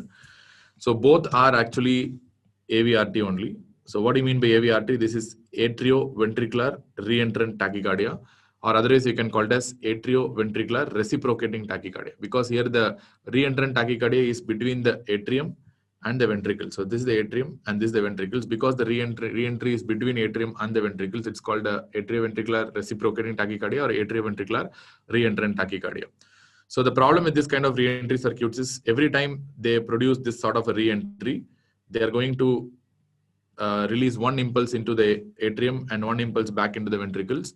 So it's going to be very rapid as well. So that is the reason they develop tachycardia. And here the atrium will be depolarized and you will get a PV, which we'll be discussing subsequently. But it's very important to understand that there is something called an AVRT. So AV reentrant tachycardia. My idea is very simple. So what will be the QRS in this kind of a picture? Here, what will be the QRS, and here, what will be the QRS? That's what my idea is. I don't want anything else, because a lot of things we have to discuss in 1 hour time. I'm going to discuss the tachyarrhythmias in some time. What will be the QRS? So in this kind of conduction is called orthodromic conduction. So what is orthodromic conduction? If it comes down the AV node through the normal conducting pathway and goes up into the atrium through the axillary pathway, and if it comes down the axillary pathway and goes up into the AV node, this is called antidromic conduction. Antidromic conduction. So orthodromic conduction will be narrow or wide complex. If it comes down the AV node, travels through the normal conducting pathway and then goes up into the atrium through the axillary pathway, it will be an orthodromic or antidromic. If it's orthodromic conduction, it will be narrow or wide. So QRS is going to be narrow, of course. So which means you will have a narrow QRS tachycardia. On the other hand, if you have antidromic conduction, what will be the QRS complex? It will be wide or narrow? Antidromic conduction, because it's going to come down the axillary pathway and they're going to have myocyte to myocyte conduction, and they're going to go up into the atrium through the AV node. So this is going to have a wide QRS, which means it's a wide QRS tachycardia. So that's how you differentiate. So orthodromic conduction will have narrow QRS and antidromic conduction will have a wide QRS. Remember, the most important differential diagnosis for orthodromic conduction, because it's a narrow QRS tachycardia, is something called a AV-NRT. We'll be discussing in some time. There is something called a AV-NRT, that is AV nodal reentrant tachycardia. That also will be narrow complex only. And the most important differential diagnosis for a antidromic conduction is ventricular tachycardia itself. It will mimic the same. Remember, both these will be regular only. So if somebody asks you how to differentiate a pre-excited AF from this kind of tachycardia, remember this will be regular kind of a tachycardia. They will not be irregular because it's a single circuit. So whenever you have a single re-entry circuit like this, you don't have multiple re-entry circuits, you will get a regular tachycardia only. I mean, any single pacemaker circuit will produce a regular tachycardia only because it's a single circuit that is revolving around. So that's definitely a regular tachycardia only. But on the other hand, if you see in atrial fibrillation, why in atrial fibrillation it's regular? Because you have multiple re-entry circuits within the left atrium. Multiple means there might be like 30s, 40 kind of re-entrant circuits that are happening within the left atrium. So that this kind of multiple circuits often will result in a irregular rhythm only. So that is the reason, most important reason in electrophysiology. Whenever multiple circuits firing haphazardly at different times, you'll be having this kind of irregular rhythm. But here you can see it's a single sort of a re-entry circuit that is happening from between the atrium and the ventricle. So in this setting, you will be resulting only in a regular complexes only, regular rate only, regular rhythm. So, but whereas in pre-exit AF, you will have an irregular rhythm because it's an atrial fibrillation. So, narrow QRS, regular rhythm, one of the important differential diagnosis AVNRT. It could be AVRT with orthotomic conduction. White QRS with white QRS with regular rhythm and tachycardia. One of the important differential diagnosis ventricular tachycardia, even though other differential diagnosis AVRT with antidromic conduction. So, from now on, if I ask you what are the cause of narrow complex tachycardia, it's the regular rhythm. The first thing you have to answer is AVNRT and AVRT with orthodromic conduction. If somebody asks you what are the differential diagnosis for wide QRS tachycardia, the first thing you're going to answer is ventricular tachycardia, and the second thing you're going to answer is AVRT with antidromic conduction. Clear? AVNRT is AV nodal reentrant tachycardia, which means here the reentrant circuit will be rotating within the AV node. Here the reentrant circuit is rotating within the atrium and the ventricle. That's it's called atrioventricular reciprocating tachycardia. Yeah, Shikhar Mishra told it correctly. So anything via the AV node is narrow QRS only. Unless and until exception, there is a bundle branch block. If there is a bundle branch block, even if it is conducted through the AV node, it can have a wide QRS.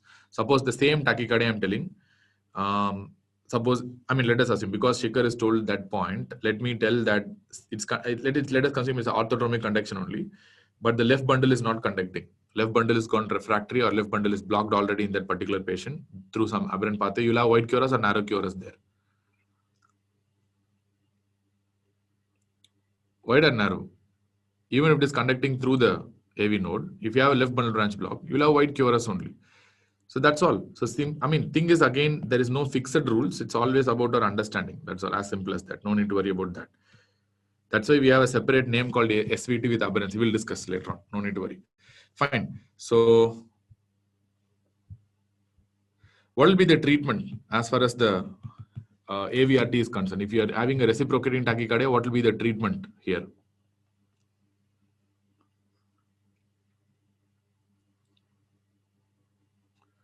Riju is asking, is there any role for DC cardioversion? Yes, of course, if the patient is in shock, we are going to give DC cardioversion only. Anyway, this is a very premature question. We are going to discuss more about that in our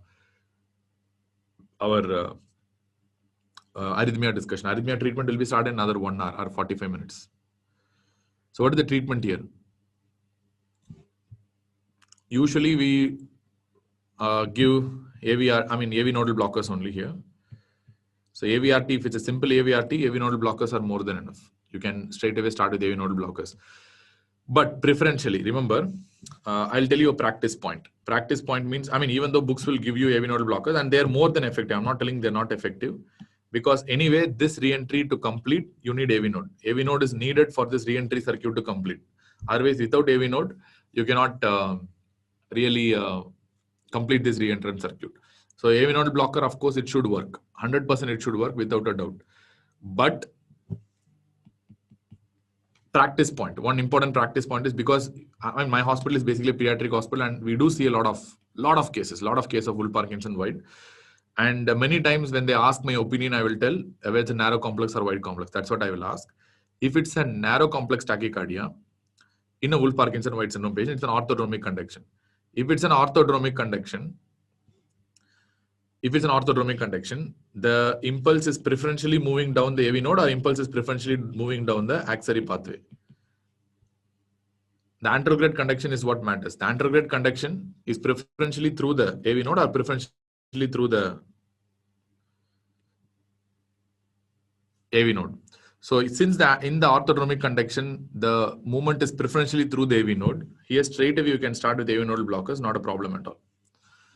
I mean, it won't have any impact. So you can straight away start with the AV nodal blocker, no issues. But on the other hand, if you take antidromic conduction, in antidromic conduction, the impulse is preferentially moving down the axillary pathway or preferentially moving down the AV node.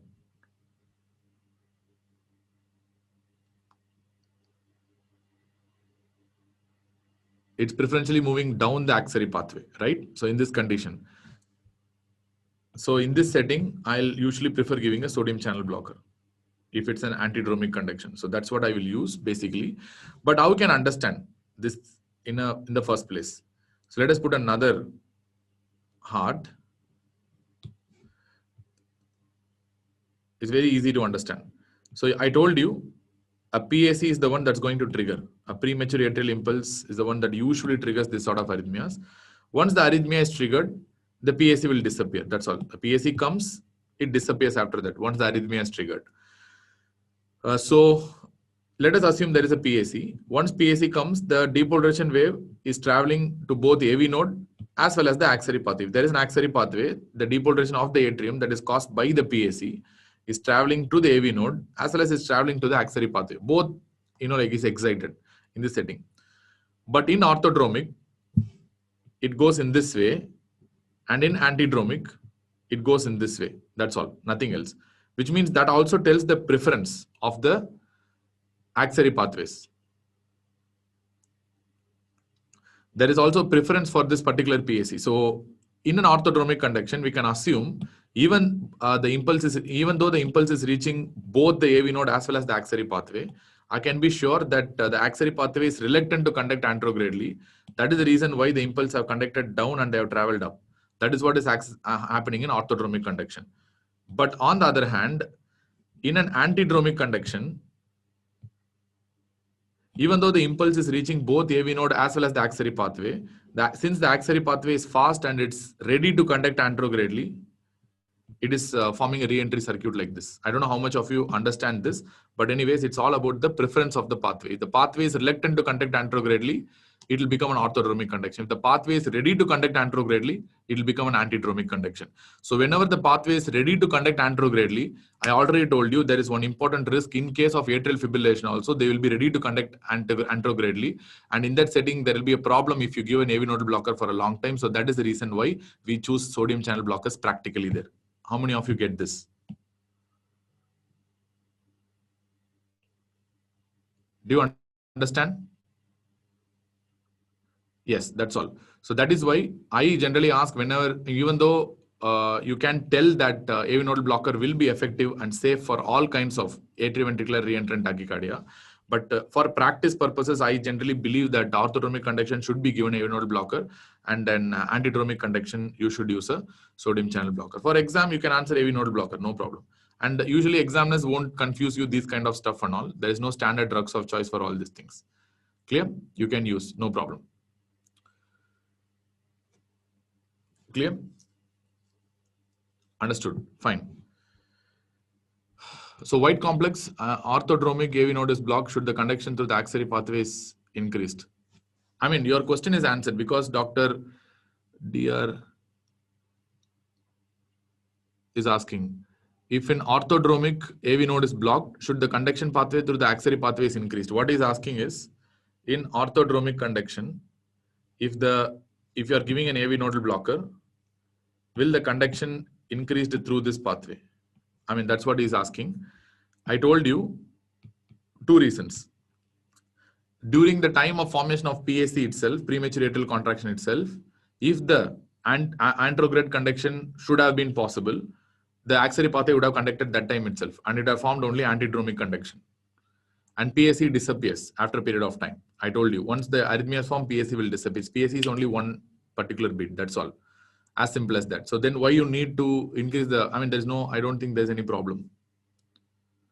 So anyways, AV nodal blocker can be preferred, and this is a lifetime problem. AV nodal blocker as well as the One more important issue is here, sodium channel blocker. So anything, if you want, you can start as per the practice, depending on your understanding. I think this must be not a big deal at all.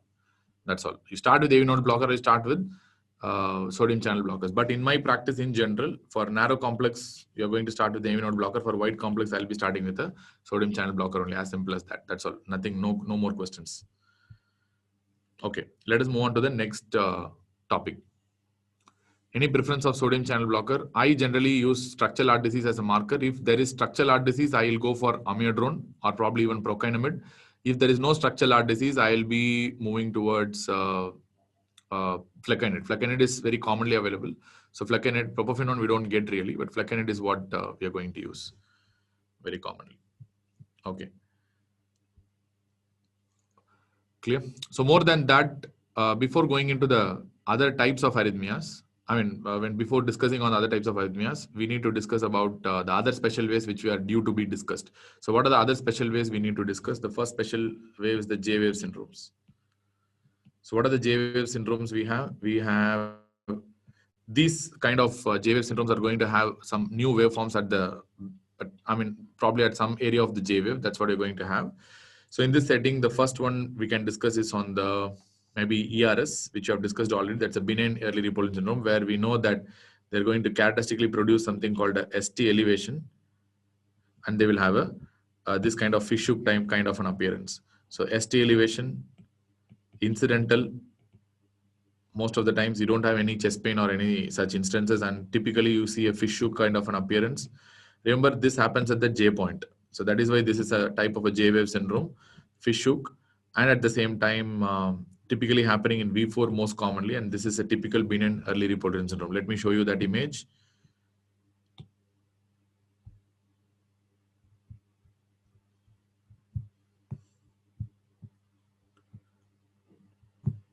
Example of a benign ERS.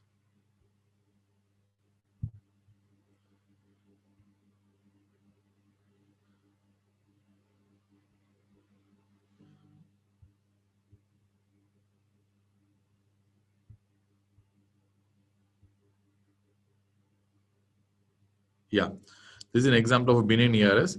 So many leads are showing some sort of ST elevation. You can see lead 1 is like they're showing some ST elevation. Lead AVL, I don't see anything, but 2, 3, I don't see, but 2 I'm seeing. AVF, not much, but it looks like as if many of the leads are having ST elevation. But here the patient did not come with chest pain at all, and the patient did not have any problem. This ECG was taken incidentally. That will be the big clue in exam. And when you look at V4 properly, you can see a small fish hook kind of an appearance.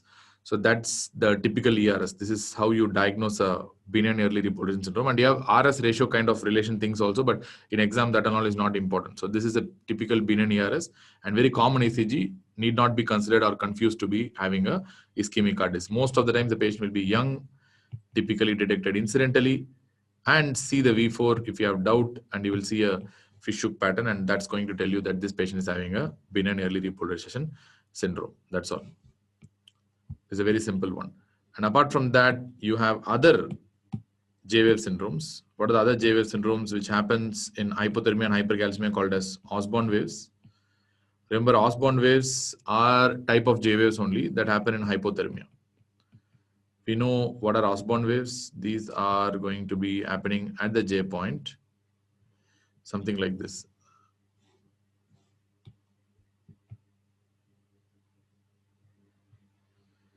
Maybe I can write. So this is a kind of an Osborn wave.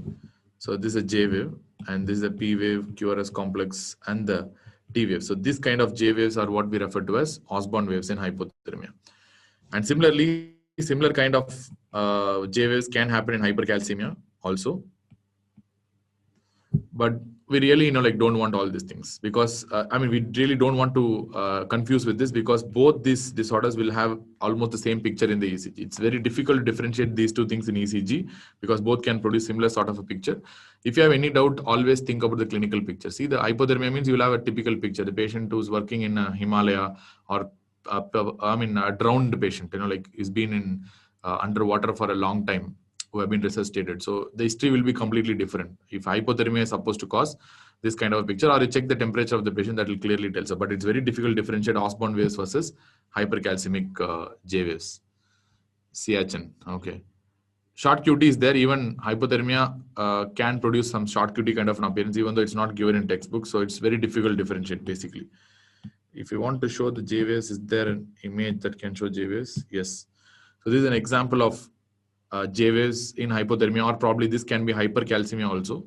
But the typical example is these are the J waves you are talking about. So these are the Osborne waves. If it's a hypothermia, if it's hypercalcemia, you should not really call as Osborne waves. That's hypercalcemic J waves, which are common. And the fourth point that you need to know is on the Brugada waves. Brugada is also kind of a J wave syndrome only, where I told you there will be a pseudo right bundle branch block. And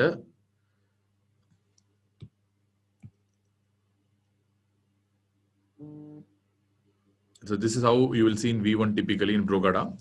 So this is basically a J wave. And I mean, even if you believe it or not, electrophysiology wise, that's a J wave only. That's why it's called not a true RSR pattern, it's a pseudo RSR pattern. That's why it's a pseudo right bundle branch block pattern. So it's not typically a like RSR pattern. It's a J wave that's causing that kind of an appearance, and the patient, of course, will have acid ST elevation. And I mean, in exam, usually syncope, VT, VF, death at rest or sleep. So this will be the clue. And if you see this kind of ECG, then definitely it's a Brugada syndrome only. So that's a Brugada wave. So that's a kind of a J wave. And if you want to show Brugada syndrome, it's quite simple again. So this is a characteristic example of a Brugada. So this, I mean, again, see the history of the patient very characteristically in exam. Don't forget to see the history. Don't look on the ECG alone. First, always control your 5 senses and first study the question properly. So what is the clinical picture of the patient? That will give you a major idea with regards to the ECG. So don't see the ECG just straight away and you will not be able to see anything in that. So what's happening here is, here you are seeing a kind of an RSR kind of a pattern, and you are having an ST elevation along with the kind of T wave inversion kind of thing that's very common in V1 and V2. So this is what is going to be a typical Brugada pattern. You can see in other areas also, this is an RS, it goes up, but it should have come like this only, basically. That's a normal thing. But this is what we call it as this Brugada wave. Maybe I can put in a different color. So this is basically the Brugada wave we are talking about. So that is due to the aberrant current caused by the SCN5A channel mutation, which I have discussed yesterday. So that's a Brugada wave. That's dangerous, really. So that can cause sudden death. And again, you have a lot of types, lot of variations with respect to Brugada. It is not that easy to like tell how many types are there and what is the pathophysiology. That and all is beyond the scope of the current discussion. So this is the ECG that you need to know, and this is the only ECG that you need to know for your NEET PG exam, which is more than enough. This is a typical Brugada pattern. This is, you have to take the snapshot of this ECG in the sense like you have to just take a snapshot in your mind. And whenever you see this kind of ECG, it's Brugada syndrome. That's all. And please see the question properly and see the clinical features properly, which becomes really, really important again. And next is, you have the ARVD, that is arrhythmogenic right ventricular dysplasia, or otherwise referred to as arrhythmogenic right ventricular hypertrophy, where in ECG you typically see something called an epsilon wave. That's what I'm going to see. What is ARVD and what happens in ARVD? Usually in ARVD, there will be dysplasia to fat in the right ventricle. That's what happens. And there is something called a triangle of dysplasia, which I'll be asking you later on in cardiomyopathy section, but right now it's not important because in cardiomyopathy, ARVD is a type of cardiomyopathy where you need to know the triangle of dysplasia or not. But anyways, right now, ARVD is the condition where there is some areas in the right ventricle which will be replaced with fat. That's the problem.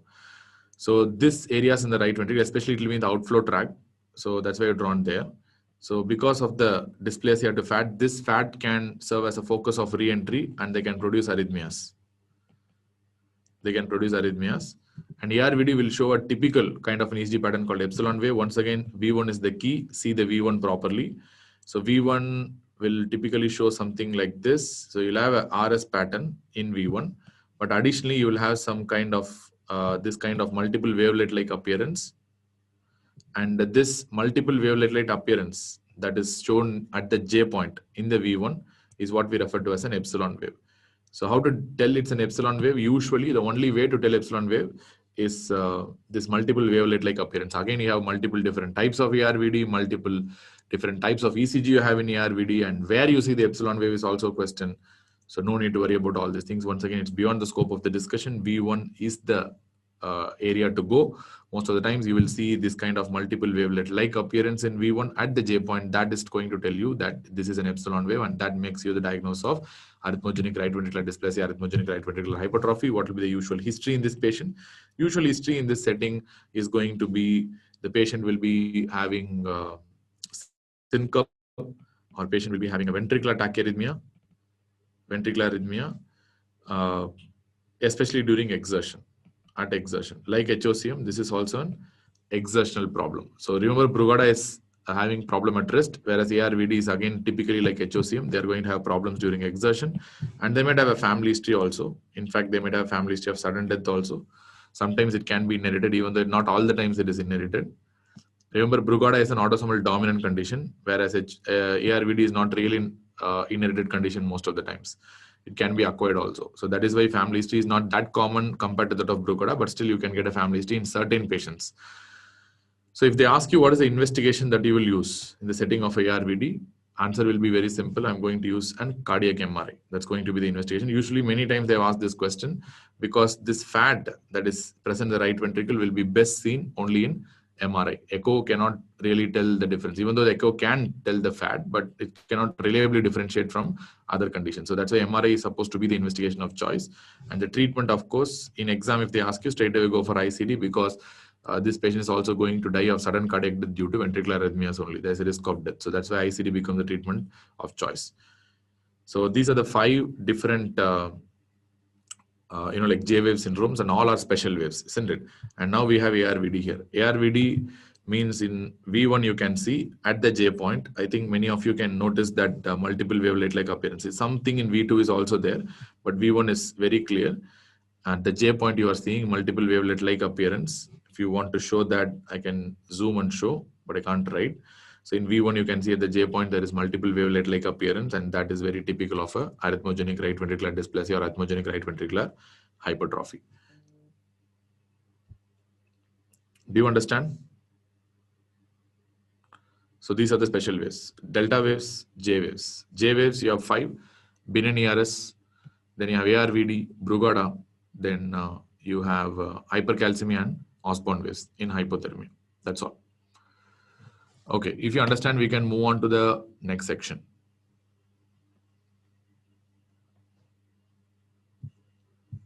Clear?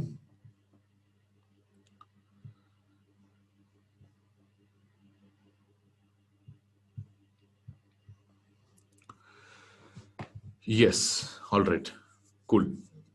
That's all over. So we have finished the special waves also, and we wanted to know about the electrolyte changes. What are the electrolyte changes and the ECG? That's what I'm going to discuss next. So we all know the different electrolyte changes. Of course, the ones that are going to affect the heart are hypokalemia, hyperkalemia, and hypocalcemia and hypercalcemia. So these are the 4 electrolytes that we need to know. And everyone can answer hypokalemia very easily. What are the changes that you will see in hypocalcemia?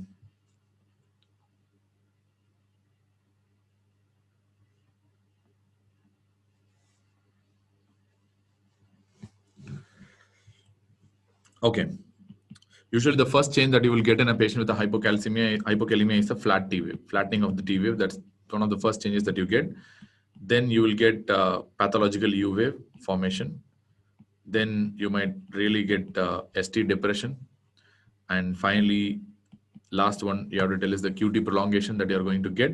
And pseudo P pulmonal is fine, but don't write here. So pseudo P pulmonal is an occasional, like finding that too due to the merging of the U wave with the P wave. That's a pseudo P pulmonal. But apart from that, no need to tell anything else. So these are the usual changes as far as hypokalemia is concerned: flattened T waves, U wave formation, that is pathological ST depression, and QT prolongation. On the, if you want to tell, this can predispose to the development of ventricular tachyarrhythmias in the long run. So like ventricular tachycardia and ventricular fibrillation. So they can develop also. And this is going to be the risk of death in these individuals. And what about hyperkalemia? What are the changes in hyperkalemia?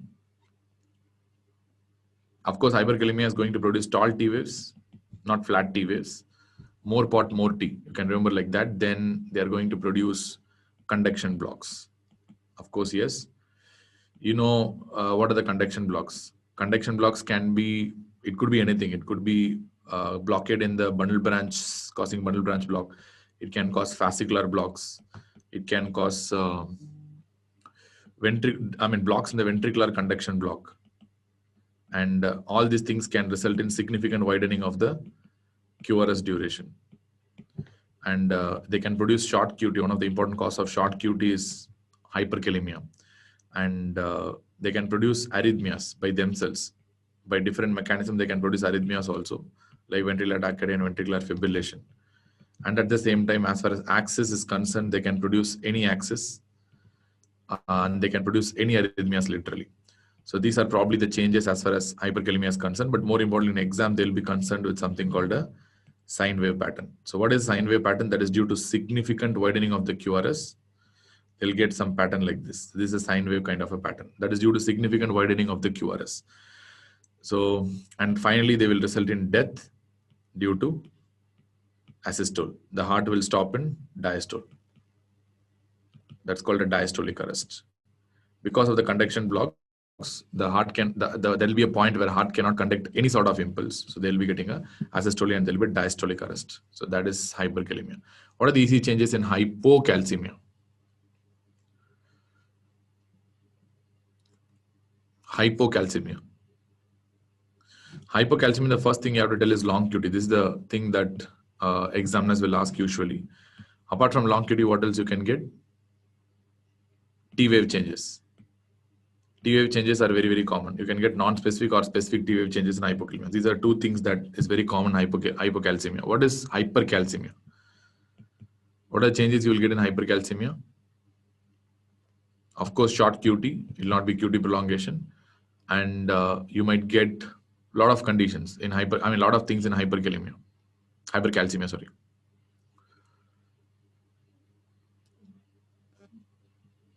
Flat T wave and flat P wave can be a feature of hypercalcemia as well. Then apart from that, you can get J waves, which I've told you some time back. Okay. Then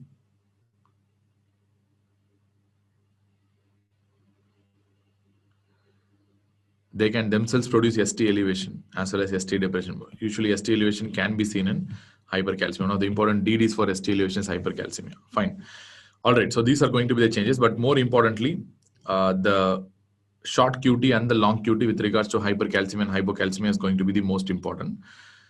Then this J wave formation in hypercalcemia and ST elevation in hypercalcemia are also very important and has been asked in exams because these are things that you really don't know. Now let us see some ECGs to back up that.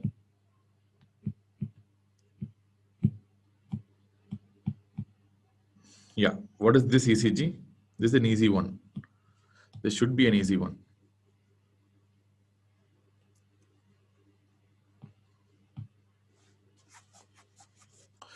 This is a simple ECG. This is hyperkalemia. Usually the patient will have some history of kidney injury. That's very common. Kidney injury. Or probably they might have some drug interactions. What are the drug interactions they might have? Drug interaction in the sense like patient will have a combination of AC inhibitor plus spironolactone. Or patient will be taking AC inhibitor on the background of bilateral renal artery stenosis. So this will be the usual history you will be getting in the exam. So all these are going to predispose to hyperkalemia. Even a kidney injury. Kidney injury is extremely common. CKD or AK can predispose to hyperkalemia. So with the history of this kind of picture, if you get this ECG, you can straight away diagnose it's hyperkalemia. So what are the things that will tell you it's hyperkalemia? And one thing I didn't tell you, potassium changes affect what? P wave or QRS complex first? It will affect the P wave, which means usually as far as the hyperkalemia is concerned, the atrium is excessively sensitive. So that's why they affect the P wave first. I didn't write that there. I have to actually write. So in hyperkalemia, even before this conduction blocks happen, even before this bundle branch blocks happen, the first thing to be affected is the P wave, which means the atrial conduction will be blocked. So the P wave will become small, or over time the P waves become flat and P waves may become absent also. So when the P waves become absent, there is a special name for that's called an atrial standstill. Atrial standstill. So which can happen in the setting of a hyperkalemia, and atrium is extremely sensitive and overly sensitive to hyperkalemic changes. So that's why that's a very important finding. Absent P waves or a flat P waves, that's what we refer to as a atrial standstill. So we'll go to the ECG now, where in the ECG you can see there are no P waves in this ECG. To be honest, no P waves in the ECG, which means the patient is already having a atrial standstill. Atrium is already blocked. And apart from that, you are seeing kind of a left bundle branch block kind of a pattern, but I mean, it's not really suiting the left bundle branch block. Whereas in one AVL, I'm able to see, I'm able to see. So this is a LBB kind of pattern. You're having a bundle branch block. Courtesy to that, you are having a wide QRS, absent P wave, and of course, you're going to see very tall T waves like this. As I told you, anything more than 2 large boxes in chest leads and anything more than 1 large box in limb leads is an evidence of a tall T wave. So you're having a tall T wave also. And in certain areas, they're looking like as if they're going towards a sine wave pattern. So in lead 1, it's looking like it, but it's not a characteristic sine wave. It should be seen in all the leads. Then only you can see it as a sine wave pattern. So what else you can diagnose here? So you have a no P wave. You have a severe widening of the QRS. You have a tall T wave. So of course, it must be a hyperkalemic change only. It should not be anything else apart from hyperkalemia. And is there anything else that you can say? I don't think so. Okay. And more than that, you see the symmetricity of the T wave. Hyperkalemia will produce pakka symmetric T waves. So this is a T wave. And if you take the symmetricity, it's very symmetric. It's a symmetric T wave. So symmetricity of the T wave is also very important. So usually in other conditions, it will be asymmetric. In hyperkalemia, probably sometimes in STEMI, they will be symmetric. Very difficult to differentiate. But usually in other conditions, apart from these conditions, it will be a asymmetric T wave only, even if there are tall T waves. Very importantly, it's important to differentiate LVH and left bundle branch block.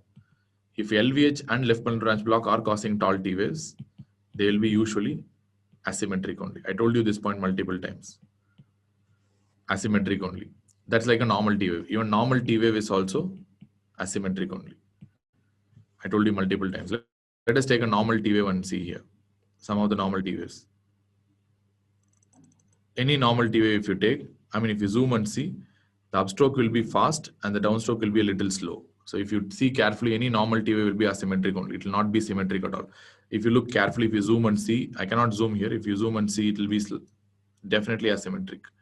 No matter what, it will be having a rapid upstroke, and then it will have a slow upstroke. Any T wave if you see, but hyperkalemic T waves always be very, very, very, very symmetric. That's the key. Yeah, this hyperkalemia. This is a typical picture of hyperkalemia. Then what is this one?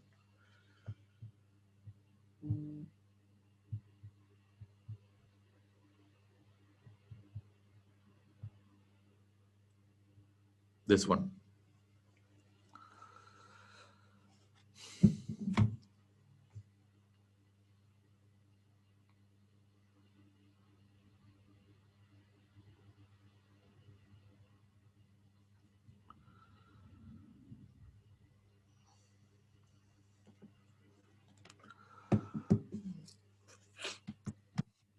Let me tell you, this patient is having a history of resistant hypertension.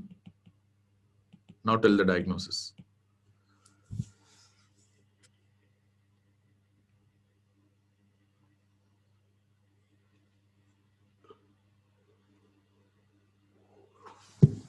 History of resistant hypertension.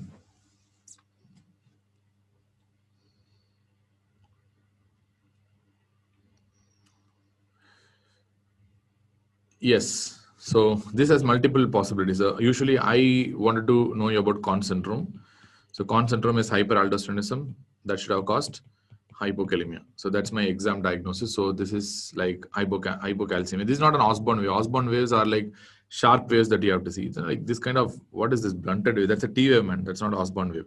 But what you're really seeing here is, you're seeing some kind of an additional wave. So this is a T wave, and you're seeing some kind of an additional wave. This is basically the U wave, and you have the P wave here. Not a problem. That's a separate P wave. So this is a T wave, and that's merged with the pathological U wave, and you have a P wave separately. So this is basically, I mean, why you want to see lead 2 only?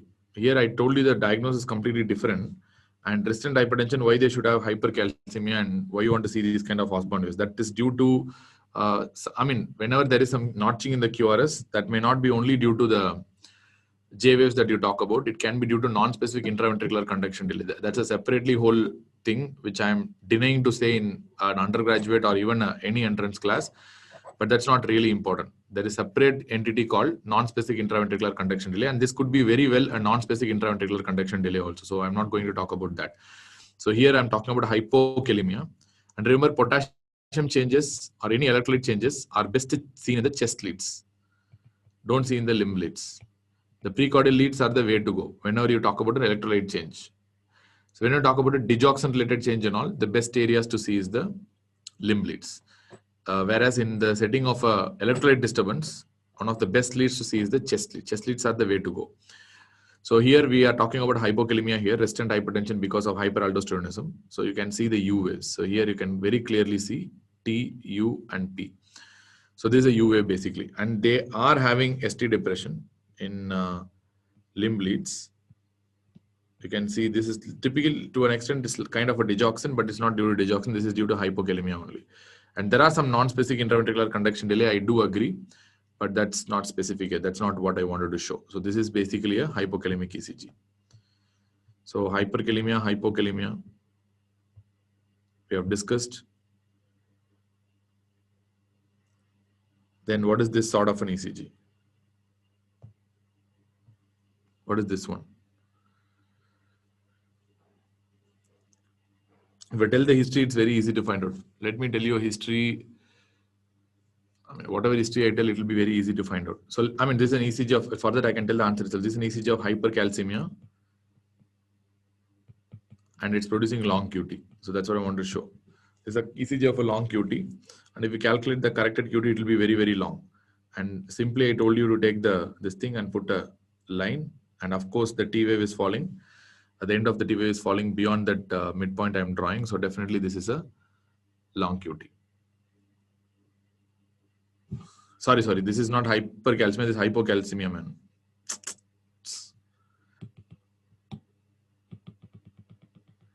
I mean, I was supposed to tell that only. This is an hypocalcemia.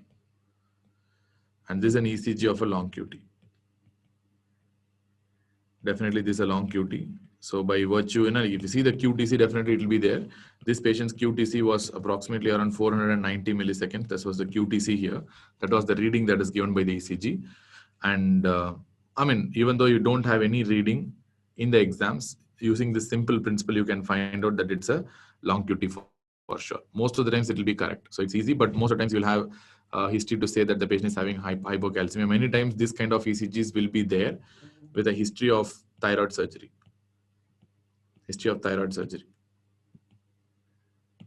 So what will happen in the history of thyroid surgery? If they give a history of thyroid surgery, it is assumed that this patient is having hypoparathyroidism, because many times in thyroid surgeries, there is inadvertent removal of parathyroid gland also. Because of the surgical removal of the parathyroids along with the thyroid, sometimes that happens inadvertently.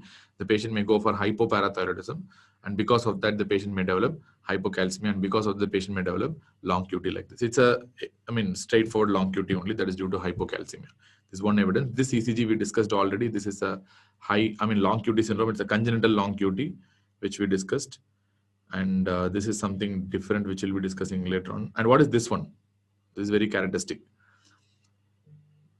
This I have not shown yet.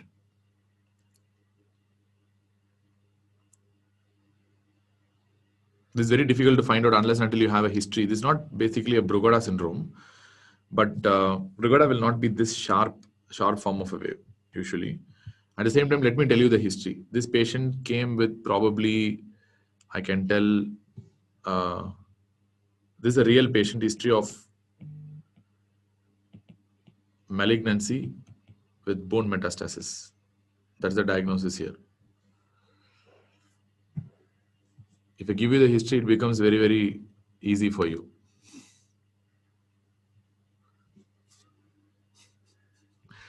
This is hypercalcemic ECG. That's why I'm telling you, like ECG is not something that you're going to diagnose only based on the picture. You can have multiple differential diagnoses for the same finding. There is nothing like you will have only one particular finding for only one particular disease. Even though certain things are given pathognomonic, that may not be very common.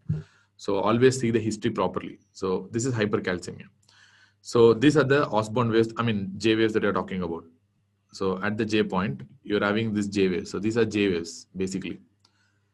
Yeah, it's comparatively easier in the setting of MCQ. Not MCQ, but that's a wrong idea. Even I don't really see the options also, because patients don't come with options. I generally see the clinical picture. That's what is more important. Even in the exam, more than seeing the options, always see the clinical picture. A good teacher is the one who always tells you to find the answer even without seeing the options. Only in exceptional scenarios where you don't have any other go and you have to rule out kind of a scenario, that should be not more than 10 to 20 questions. I feel remaining 280, 270 questions, whatever answer in need, the answer should be known by reading the question itself. That's the idea. It's nothing should be like a ruling out thing as far as I am concerned. That's how a good teacher should teach, not just by ruling out. That's a trick. That's fine. Ruling out is not an idea. So you have a good knowledge. Always try to. I have always that ego kind of a thing when I attend any exam. I never see the options. I always read the question, and without reading the answer, I will try to judge what is my answer is. And after reading the MCQ, if I know the answer, then I will read the options. Then I will assess all the 4 options, which is the best. Then I will answer what is the correct answer. This is my way of answering questions. So because I do have in this kind of situation, I have a lot of ego. Like I don't see the options in the first place. I don't want it anyway. So this had a lot of bad impact on me, especially when I was writing USMLE also. So in USMLE, people used to tell you study the options first, because the questions used to be extremely lengthy. In that setting, you study the options first and then study the question. And again, even USMLE, I didn't feel that is correct, because even in USMLE, why they give lengthy questions is only to waste your time. Basically, that's the idea. It's very easy. Like USMLE is something easy to crack. It's just to waste your time. They give this kind of lengthy questions. What I do is I study the last line of the question first. Even there, I will study the question only. So they will be asking, they will give you so much of history. And finally, they will be asking, what is the treatment for this? So I know they're asking some treatment. So if it's a treatment, I'll be reading only the key points. So what are the key points and what is the disease? That's what I'm going to find out. So I'll read the key points and I know the disease and I know the treatment already. Then you study the options, then find out B is the right answer, then go for it. So that's the best way. So if you study the options straight away, you will be bound to be biased or you will be confused. You will not know what to answer exactly. So never go by your basic instinct. That might work to get an average rank, but that will not work to get a good rank. So that's what I'm telling. That is always a difference between just passing through and getting a good grade. There's always a difference. And when you wanted to be different, you have to be different and you have to stand out from others. If you wanted to think that you have to stand out from others, you have to do something which is others are not doing. For example, 1,000 people are attending my class and 1,000, 2,000 people are watching my class. Only 15, 20 are going to get a rank. I tell this many times. Why these 15, 20 are going to get a rank? Because they are doing something different. Even after I tell something, they go there, they work up and they do what is correct for them. So that's correct because each and every one's studying pattern may be different. Each and every one's memory can be different. Each and every one's thinking capacity may be different. Each and every one's studying pace can be different. So you cannot really equate everyone. I don't tell that person who got rank 1 is much more, brilliant than the person who got rank 1,000 or rank 2,000. Maybe the person who got rank 1 is strategically much better. Person who got rank 1 is actually better in terms of handling the pressure. Person with rank 1 is doing a relatively higher proportion of hard work compared to the person who got 1,000.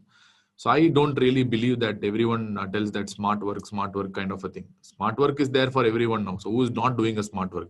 I think a person who's getting 1,000 always wanted to actually read less only compared to the person who get rank 1. I don't believe. Logically speaking, if a person gets 1,000 rank, he is the one who always takes the shortcut, according to me, compared to the person who takes the rank 1. Person who takes the rank 1, if you ask them, they would have read all the standard textbooks and most of the times they would have read something extra. That's why he got a rank 1 or rank 2. You ask the person who got rank 1,000, you'd always be following shortcuts. I need this guidebook. I need this. So who's actually working smartly? I don't know.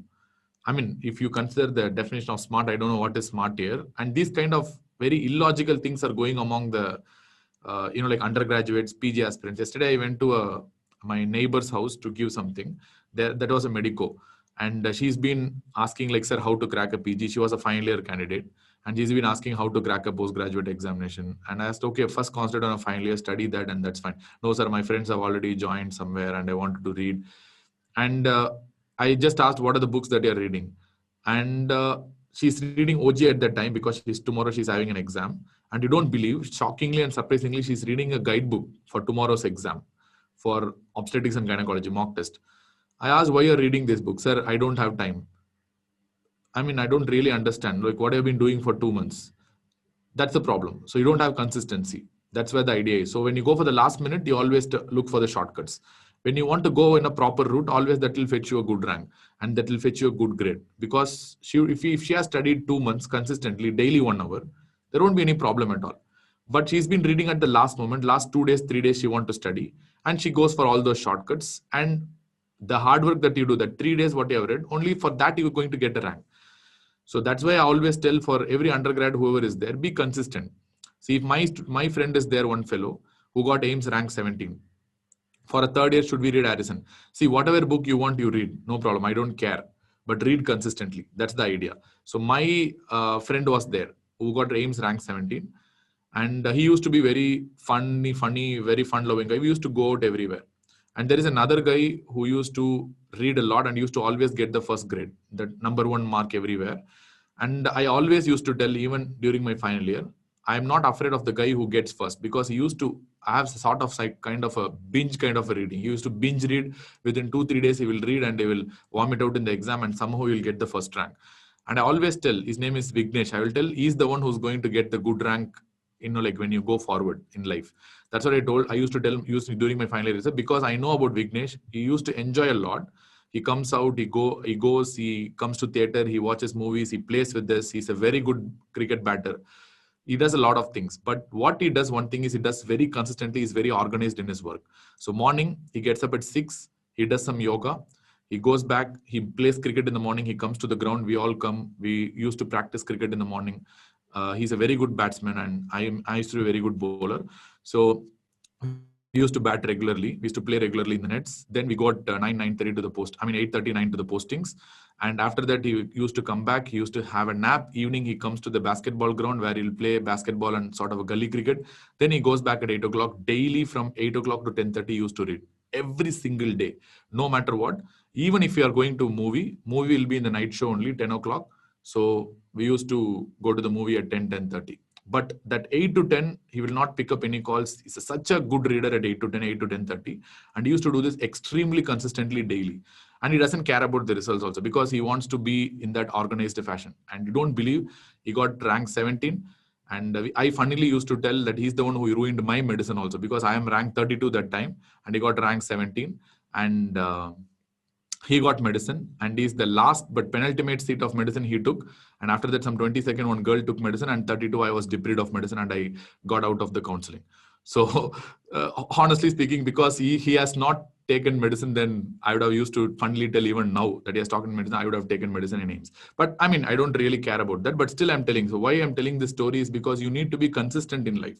That consistency is the key for success. Be consistent, be organized, and be strategically very effective. And what you're going to do, you have to plan ahead. At least 1 month, 2 months, what you're going to do, that you have to plan beforehand itself. So, and most of the students, planning is not a problem at all. And that planning should be sensible. I cannot tell like in 1 month, I'm going to read a Harrison. Not like that. So you have planning should be sensible based on your level of reading and based on your level of understanding and based on, you know it better. You cannot ask me. You know it better what is your level and what is your level of memory and all these things. So depending on that, you organize yourself and read. That's really, really important. So consistency, organization, strategy. That's all. That's the key to success as far as I know. And the shortcuts may be effective at the last moment. Maybe 1 or 2 shortcuts is fine. Even I tend to do that, and it's a very human tendency to do that.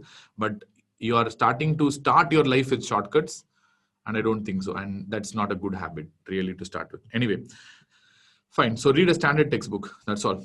Hope, I've wasted 5 minutes, but anyways, hope there will be some people who find it useful. Okay.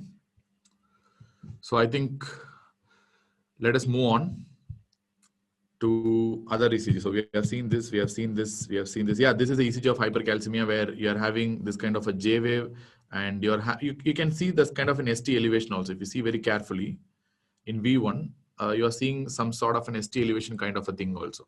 That's what the key is, and which means that's why I told you hypercalcemia can produce ST elevation kind of a picture. They can produce these kind of J waves, and of course they're having an extremely short QT. And the mission in this condition read QTC to be somewhere around 340 milliseconds. This is the mission QTC, and definitely this is a short QT, and this patient is having hypercalcemia. So read the history properly in this kind. Don't straight away jump into the conclusion that it is a Brugada syndrome. This is not a Brugada. This is an hypercalcemic ECG. All right. Yes, we have discussed. Now it's time to move on to the arrhythmias. So as I promised, I have discussed on the axis. I have discussed on the special waves. Now discussed on the electrolyte changes and ECG. Now finally it is time to move on to the arrhythmias.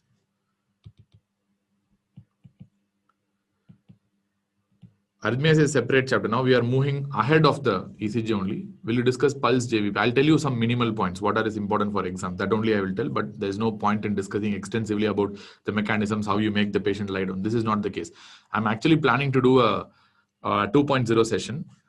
So maybe in the 2.0 session, maybe we can discuss extensively about the pulse, JVP, all the heart rate, what is the first heart sound, second heart sound, all this stuff we can discuss in detail there. Maybe if this is successful and if the students attend that session also, then we'll discuss. Otherwise, I'm not going to discuss in detail in this. 2.0 maybe will be the key for that. So as far as arrhythmia is concerned, we know it's a bradyarrhythmia and we have a tachyarrhythmia. So what will be the heart rate in bradyarrhythmia? Heart rate is going to be less than 60. If you talk about a bradyarrhythmia, heart rate is going to be more than 100 if it's a tachyarrhythmia. And what is the number of large boxes that you have to know? So remember, if you want to know heart rate less than 60 will correlate with more than 5 large boxes. Whenever the distance between the 2 hour interval is more than 5 large boxes, you're going to have, you will be calling it as a bradyarrhythmia. Whenever your number of large boxes between 2 hour intervals is less than 3, then in that setting, I'm going to call it as a tachyarrhythmia. So that's what you have to understand. Hereafter, whenever I tell brady versus tachy, you should always tell in the form of large boxes. You should not tell in the form of, like heart rate. I know that heart rate is more than 100 is less than 60 for tachy and brady, but it's better to tell that more than 5 large boxes for brady and less than 3 large boxes for tachycardia, which will be very useful practically. So first we'll start with bradyarrhythmias. That's the key. So as far as bradyarrhythmias are concerned, always every single medical student starts their learning with bradyarrhythmia in the form of heart blocks. But there are so many other innumerous bradyarrhythmias. But for example, exams, there are 3 bradyarrhythmias that are important. One is sinus bradycardia and other sinus nodal issues. Sinus node issues like sinus nodal arrest or sick sinus syndrome. That's where you have to see. And most important for exam is going to be the sick sinus syndrome. That's really important. And apart from that, you have the characteristic AV blocks. AV blocks are there. AV blocks are divided into first degree AV block, second degree AV block. In that you have Mobitz 1 and Mobitz 2 AV block, and we have a third degree AV block, otherwise referred to as a complete heart block. Clear? Apart from this kind of AV blocks, we have some special kind of bradyarrhythmias. For example, like a bigeminy, ventricular bigeminy. These are some special kinds of bradyarrhythmias, and we have something called atrial fibrillation with complete heart block. So this is some rhythm that you have to diagnose. So these are important exam-related rhythms that you have to know whenever patient is having AF with complete heart block. So these kind of rhythms. So I'll tell you how to find out these kind of rhythms in a step-by-step basis in a kind of a flow chart. But before that, let us start our understanding to begin with AV blocks. That what are the types of AV blocks we have? That's what I'm going to start with. So AV blocks are divided into first degree, second degree, and third degree. So let us keep the normal rhythm first for a like understanding. I don't want this much. Okay, this much gap is fine. So for comparison, I'm drawing a normal rhythm on the background. So it'll be easier for you. So this is a normal rhythm for our comparison. Then We know what is the first degree heart block. So first degree heart block is like AV node is already lethargic and lazy. That's the reason why you get a PR interval. In first degree heart block, AV node becomes even more lethargic. That's all. So what is going to happen is if it becomes even more lazy, the PR interval is going to get prolonged. That's all. Maybe.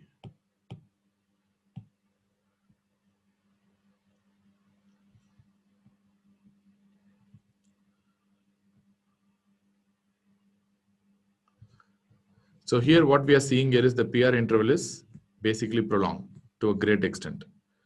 So you can compare the PR interval here and the PR interval here. So definitely in the example which I have told you, there is definitely a significant prolongation of the PR interval. And this is what we define as a first degree AV block or a first degree heart block. As we move towards the second degree heart block, so second degree heart block is nothing but progressive prolongation of the PR interval. Let us assume like probably a guy, that's what the common example I used to give. A funny example, but still it will be easy for you to understand. So a guy is texting a girl, but the girl doesn't like the guy. So what will happen in that scenario? The guy texts the girl, good morning. The girl replies, okay, good morning. Fine. Ventricle is like a girl and atrium is like a guy here. Now, after some time, the next message comes. The girl sends, okay, I mean, the boy sends, okay, what did you have for your breakfast? The girl, obviously, she doesn't like the way the guy is messaging. So, but anyway, intentionally, like she delays the reply. And after some time, she replies, okay, I only one word, idli, that's all. Then again, the guy replies like, what are you going to have for the lunch? So now she gets even more pissed off. She replies very, very late. And she replies that I'm planning to eat at 2 o'clock, but I don't know what to eat.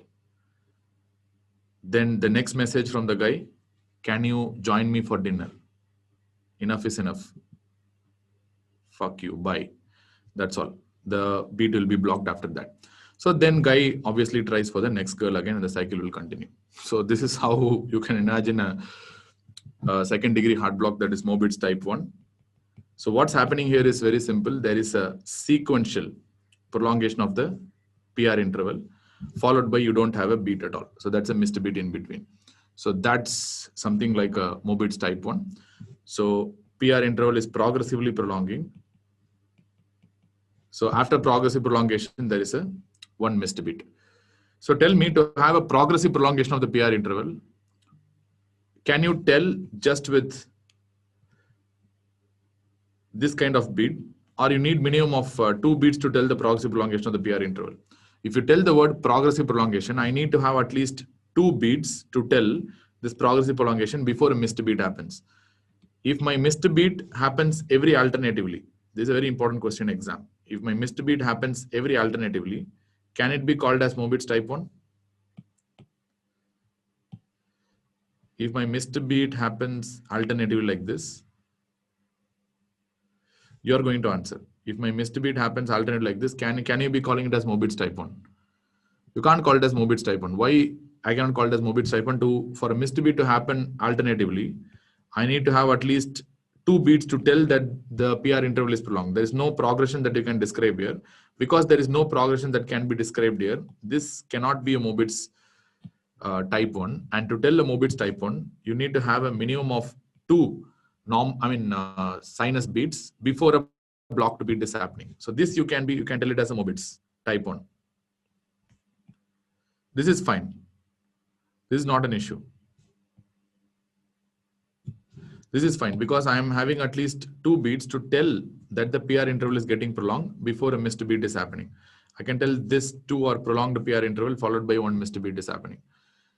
So that's fine. So this is fine. So this is MBBS, but at least means what I'm trying to tell is that's a exam, like option. At least you need to have 2 consecutive PR interval to say that the patient is having MBBS type 1. So to tell it as progressive prolongation of the PR interval. So definition of MBBS type 1, very simple, progressive prolongation of the PR interval followed by missed beat. Missed bit means you are asking how can we see the missed bit? Abhiram is asking. So you have two P waves, but where is the QRS in between? That itself tells you there is a missed bit, right? Yeah, for comparison, at least we need two things. Yeah, correct. So next, we have MOBITS 2. MOBITS 2 is different. So MOBITS 2 is, you will have a constant PR interval. There will not be any prolongation of the PR interval, like what you see. You'll have a constant PR.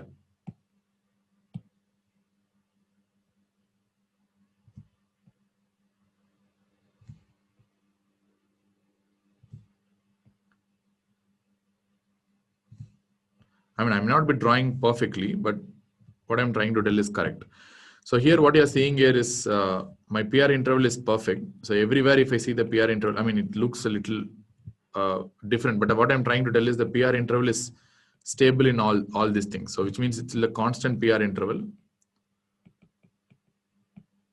but there will be a missed bit in between. So there is no bit here. So there is a missed bit in between. So if you have a constant PR interval and you have a missed bit in between, so that suggests you of a MOBITS type 2. Yes. Remember, here I use the word prolongation of the PR interval, but I have not used the word, the PR interval should always be abnormal, which means here the varying PR interval is the key. So this is the most important point. I didn't tell the PR interval should be more than 0.2 seconds. So which means here the PR interval can be normal, which means it's a common thing to understand that the patient should have an increased PR. So increased PR can happen very normally, but it's not the case that the patient should always have an increased PR interval. It's just a varying PR interval that we're talking about. We are talking only in relative stick term. Progressive prolongation means compared to the previous value, the next PR interval should be a little more. For example, if the previous PR interval is only 0.08 second, the next PR interval is 0.1 second. This will also be considered as a progressive prolongation of the PR interval only. So only if it's more than 2 seconds, I'll be called as a prolonged PR interval. But comparing these two, I can tell this is a progressive prolongation. So there is a difference between what you called as progressive prolongation and there's a difference between what you called as a prolonged PR. So you should not confuse that prolonged PR with the progressive prolongation here. The progressive prolongation may happen between two normal PR intervals itself. It's just that the next PR should be more than the previous PR. That's all. That is what we mean by progressive increase or progressive prolongation of PR interval. So which means basically what I'm trying to tell is MOBITS type 1 will have a varying PR interval. They will not have a constant PR interval at all. But on the other hand, if you have a MOBITS type 2, the key for MOBITS type 2 is they will have a constant PR interval. And again, please note the word, I'm using only the word constant PR interval. I'm not using the word prolonged PR interval. Remember here, the PR interval can be normal or PR interval can be prolonged, doesn't matter. But idea is they have a constant PR interval. For example, even if the PR interval is 0.24 second, and if it's constant between all the beats, I'll call it as MOBITS type 2 only. Even if the PR interval is 0.12 second, and if it's constant between all the beats, I'm going to call it as a MOBITS type 2 only. So the idea is very simple. I'm talking about constant PR interval, not just just a prolonged PR interval. This is a very important thing in exam to understand, because many students, whenever I ask, they just tell that, sir, PR interval should be prolonged, PR interval should be prolonged. If PR interval is not prolonged, how can I call it MOBITS? No, even if PR interval is normal, still it can be MOBITS if you understand this properly. It's only relativistic terms. Then we have a complete heart block. So what happens in complete heart block? In this setting, MOBITS type 2, how you can understand? MOBITS type 2, you can understand like you are marrying a borderline personality girl. So if you marry a borderline personality girl, what will happen? So there will be an impulse. Suddenly she will respond to it. There will be another impulse. She is responding to it. Suddenly you are giving an impulse and you don't know the reason why she's telling get lost or fuck off. She's suddenly telling get lost. And I am not going to reply. So this is a typical borderline personality kind of a thing. Clear? So let me ask you one question. If you think that this kind of people who are rejecting you after some time is better, or living with a borderline personality is better, which is better?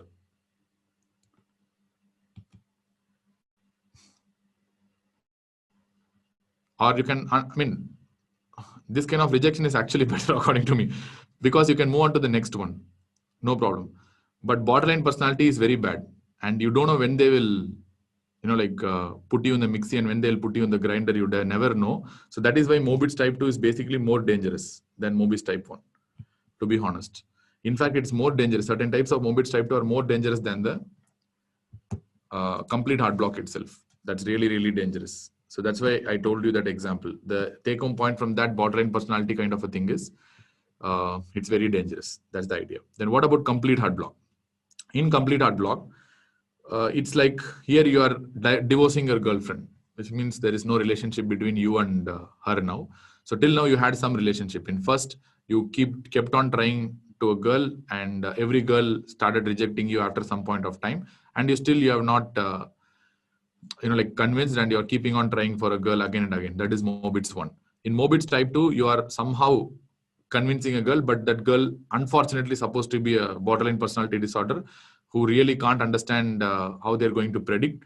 I mean, how you're going to predict. So that's what is going to happen. But in complete heart block, you really got a divorce. Now the girl is not with you. So now what happens is, now this is you who's doing something different. Let us assume this P wave is you. Always women first. That's why I'm telling about QRS. So this is you. You are producing a P wave consistently. And now since you have got a divorce and the wife is doing something else. For example, they are doing something else. Okay, let me tell this. Okay, fine. So what's really happening here is, here your P waves are coming regularly, which means if I take the PP interval, it will be regular. There's no problem in the PP interval. The PP interval is very regular and you're doing your work regularly. And she is doing her work regularly. And she is doing her work regularly also. This is an RR interval. And that happens regularly as well. So here the PP interval is regular, RR interval is regular. But only problem is, there is no relationship between the P and the QRS. Absolutely no relation between P and QRS. So in fact, both are beating us separately. At least it's like, it will be very ugly ECG. That's why. So whenever you see this ECG, this used to be very ugly. You can also imagine, like, whenever there are two people who are dancing separately in the stage. One is dancing in a different direction, different steps, and this person is dancing differently in a different sense, and there is no synchrony between both of them. So definitely, it's going to look very ugly, and that's how the ECG is going to be. It's going to look extremely ugly, and in a way, this is what we refer to as AV dissociation. So atrium is doing something different, ventricle is going to do something different. In a stage, when you see them commonly combined together, it's going to look extremely ugly, and that's what the ECG is going to be. It's going to be very bizarre and an ugly ECG. So how you are going to find out it's an AV dissociation? You will see this P waves that is coming out of synchrony with the QRS complex, which means it looks like as if there is an increased PR interval. It looks there is a blocked QRS wave here, so you don't have a QRS at all. Here one wave is coinciding with the QRS. Here one P wave is coming after the QRS. So there is absolutely no synchrony with the P wave and the QRS. The P wave is looking like as if the QRS is going on the background, and you are just sprinkling the P waves over the entire rhythm. So P waves are coming here and there. So it will be a very ugly looking rhythm. So it's completely different. P waves are going separately, QRS are going separately. There is no relation between the P wave and the QRS complex. And this is what we refer to as something called a AV dissociation. So what is the basis of AV dissociation? Very simple. Whenever you take a ventricle, the ventricle and the atrium should be connected together by the AV node. Normally the AV node is the one that connects the ventricles and the atrium together, right? So when atrium and ventricles are basically connected together by the AV node only. So what really happens in AV dissociation is, whenever you have a block in the SA node, so SA node is the one that's the natural pacemaker. If SA node is blocked, some other portion of the pacemaker circuit in the heart will take over. For example, AV node will take over. Suppose if AV node is also blocked, in this condition, a lower pacemaker like his bundle or Purkinje system will take over, or bundle branches will take over. Whenever the bundle branches are also blocked, your ventricles will start pacing the ventricles themselves. So ventricles can act as a pacemaker. So which means there is every area of the heart that can act as a pacemaker. It's not only the SA node that's going to act as a pacemaker. So that's the basic idea. Why SA node is the basic pacemaker? What is the reason that SA node is the baseline pacemaker? And why can't be AV node as a pacemaker? If every single thing is a pacemaker, why can't ventricles be a natural pacemaker under normal physiological states? Why SA node is only the pacemaker? Yeah, because of a phenomenon called rate dependent overdrive suppression. So that word is very important. Rate dependent overdrive suppression. This is true in the setting of arrhythmias also. So what do you mean by rate dependent overdrive suppression? That's what we're going to see here. So if you see the SA node and the firing mechanism, so they're going to do something like this. So this is going to be the action potential of the SA node. You would have studied, isn't it?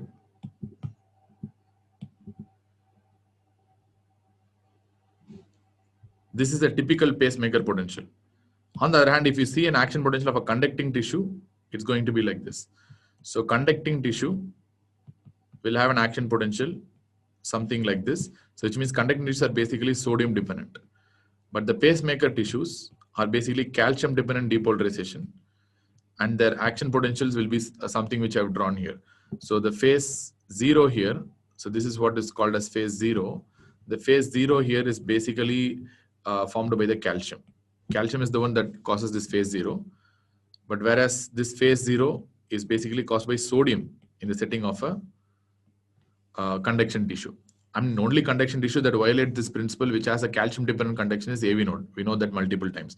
But apart from that, all the pacemaker tissues or all the pacemaker cells will basically be having a calcium as the depolarization phase, phase 0.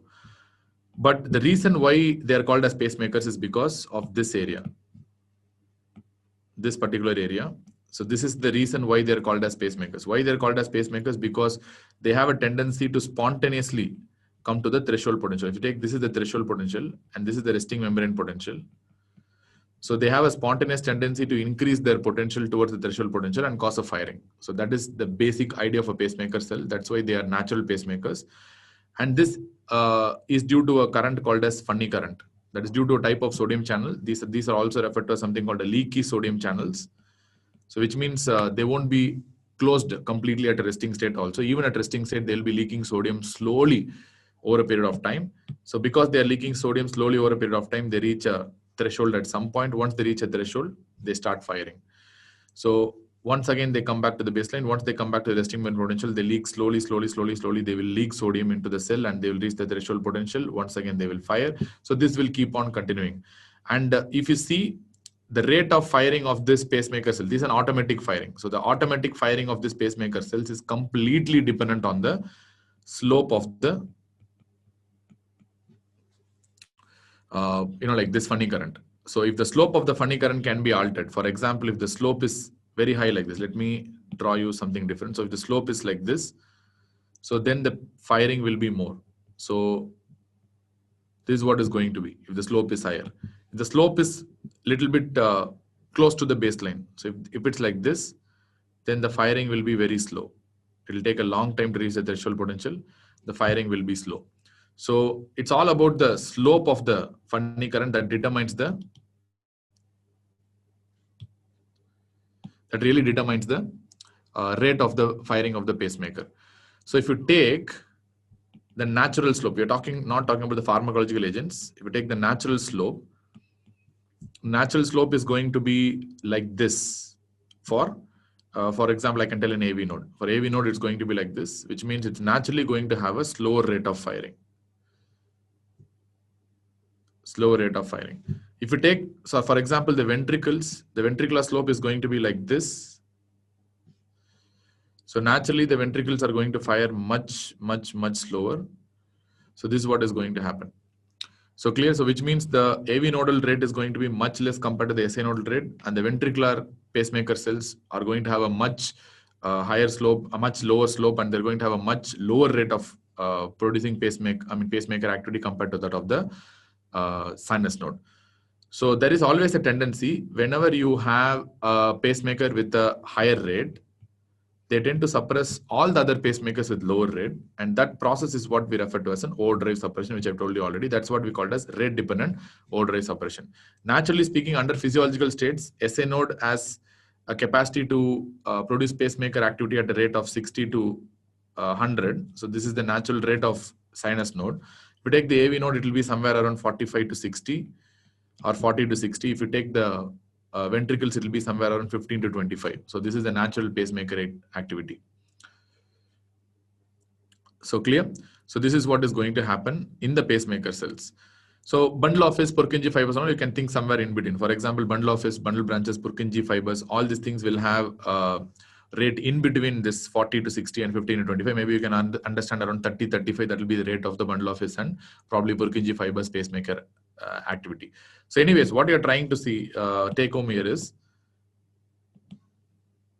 your SA node being the pacemaker with the maximum amount of firing rate. They are going to suppress all the other natural pacemakers like AV node, ventricles, and all the bundle of his and Purkinje fibers under normal conditions. And that is the reason why you are having SA node as the natural basic pacemaker. So this is what we refer to as an overdrive suppression. So by the same principle, arrhythmias can suppress the SA node. For example, if there is an arrhythmia happening in the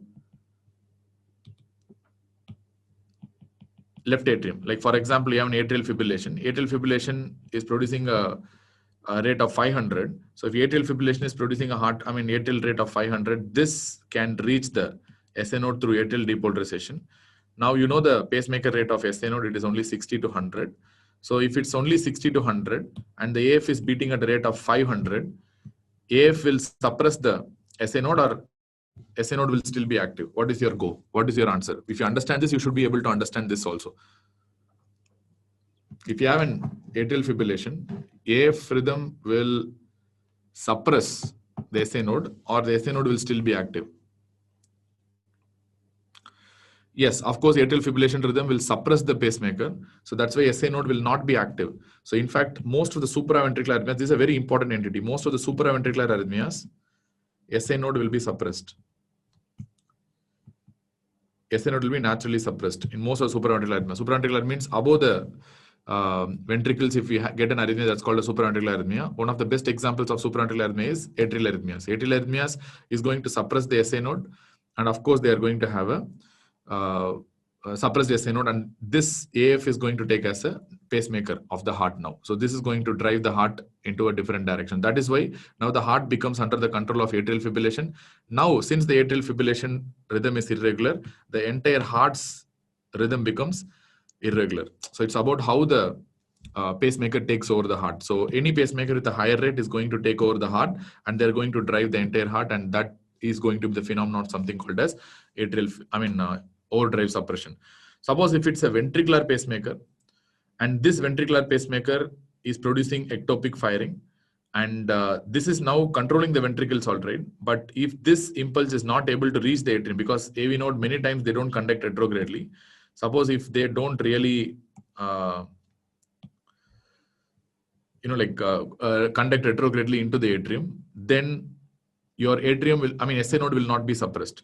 Suppose if your SA node is not suppressed, SA node is still active, and there is an ectopic pacemaker in the ventricle that is also firing, and AV node is not allowing the impulse to go up into the atrium. No, now in this condition, there is one peculiar thing that will happen, that atrium will be under the control of SA node. Atrium will be active under the control of SA node, and ventricles will become active under the control of the ectopic pacemaker. Ectopic pacemaker in the setting of a VT. So now you are seeing two different areas. Now ventricles are beating under the control of ectopic pacemaker. Atrium is under the control of your SA nodal pacemaker. So this phenomenon is what we refer to as AV dissociation, if you want to understand from electrophysiological perspective. So which means both two areas and two chambers, that is atrium and the ventricles, are depolarizing under different pacemakers. So two different pacemakers driving two different chambers of the heart is what we refer to as AV dissociation. And this is the same mechanism that's going to cause AV dissociation in complete heart block also. So now what will happen in a complete heart block? By the principle I have told you. Now the principle I have described. So let us take the AV node here. Let us assume the top portion of the AV node is blocked. Many times this is what is going to happen. The top portion of the AV node is blocked. Now whatever impulse that is coming from the SA node will be depolarizing the atrium. So there will be an atrial depolarization, no problem. And resultant, you will get a P wave, that is a sinus P wave that is coming from the sinus node activity. But this impulse, because the AV node is having some damage, it's not getting conducted below. But there is no harm, because since the AV node is now, the lower portions of the AV node, now since it's not receiving any impulses from the SA node, they will be out of the overdrive suppression now. Now they will be starting to fire at their own possible rate. Maybe at 45 to 60, they're going to start firing. So that will start driving the ventricles right now. So once they start driving the ventricles, now you can assume that ventricles are now under the control of a junctional pacemaker. Junctional pacemaker is nothing but the AV nodal pacemaker we are talking about. So now the ventricles is under the control of a junctional pacemaker. So which means the atrium is under the control of a SA node and ventricles are under the control of a different pacemaker. Now the same principle, two different chambers of the heart depolarizing under two different pacemakers is what we refer to as atrioventricular dissociation. And that's why P waves are coming separately through the SA node and atrial depolarization. That has nothing to do with the QRS complexes that are coming through the junctional pacemaker. Clear? So there are two things. So this is what is happening. And suppose if my junctional pacemaker is also damaged, what will happen? Suppose if my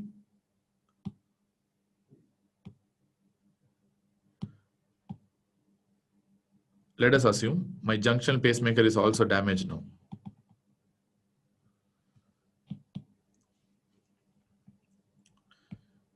Now my completely all the AV node is gone.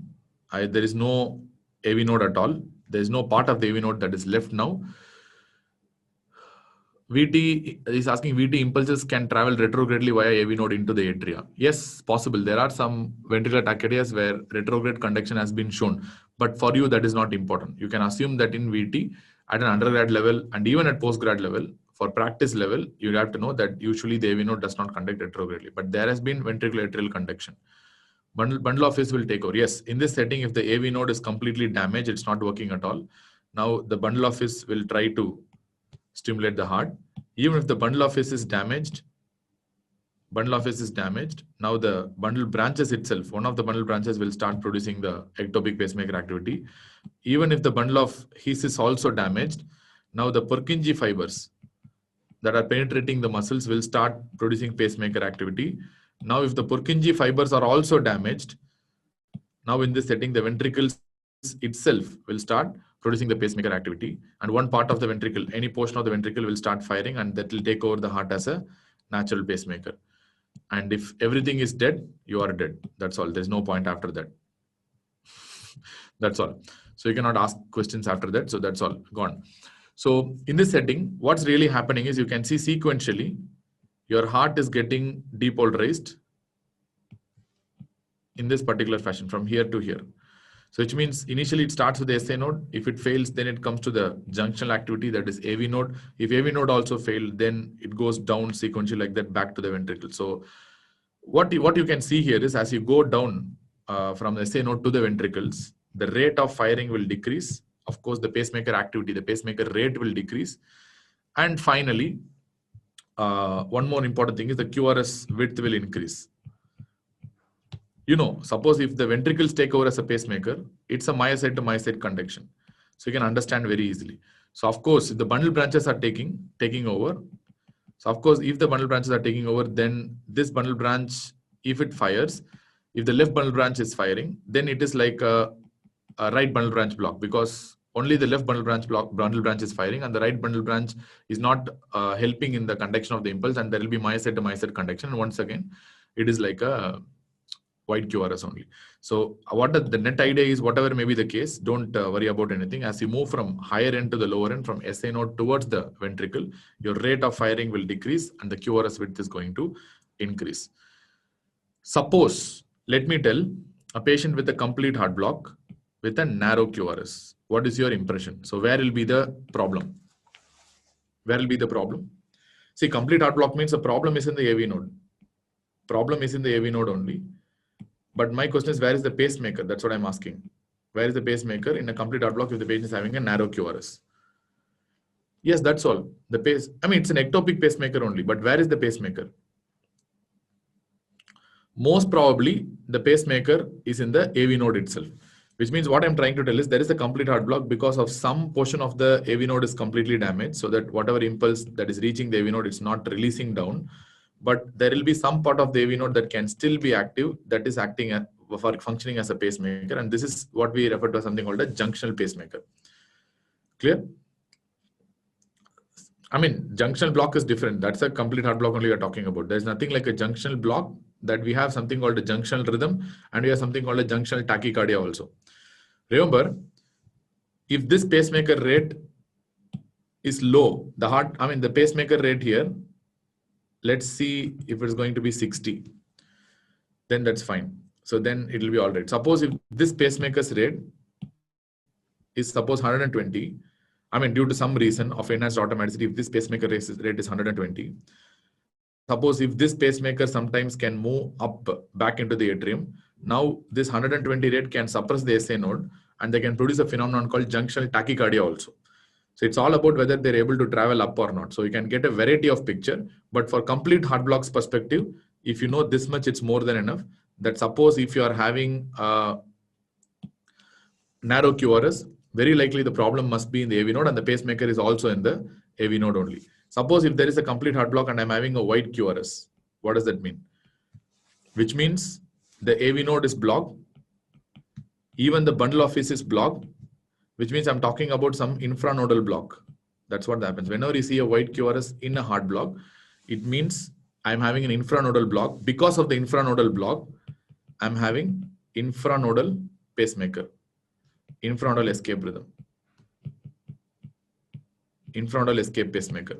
That's what the idea is. So just see the QRS, whether it's a narrow QRS or a wide QRS. So depending on that, you can have you can tell where is the pacemaker exactly located. To an extent, you can tell whether it's a nodal level block or an infranodal level block. If it's a nodal level block, usually you'll have a narrow QRS only. If it's an infranodal block, usually you will have a problem only, like wide QRS complex only. So this is a little difficult to understand, but still I think if you read one more time, it will make a lot of sense. So this is what happens in a complete heart block basically. So complete heart block means AV dissociation. So if bundle of his is pacemaker, why QRS will be wide?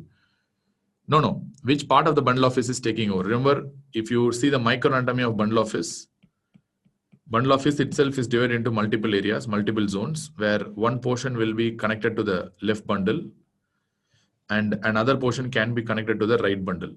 So if you take this is the right bundle and this is the left bundle, depending on that. Suppose if the bundle of his is damaged in this zone, now this area, if it's taking as a pacemaker activity, and that's going to conduct through the left bundle only. So that is going to connect to the left bundle, and left ventricle will contract normally, and the right ventricle should contract through myocyte to myocyte contraction only. Here the left bundle is like not working only.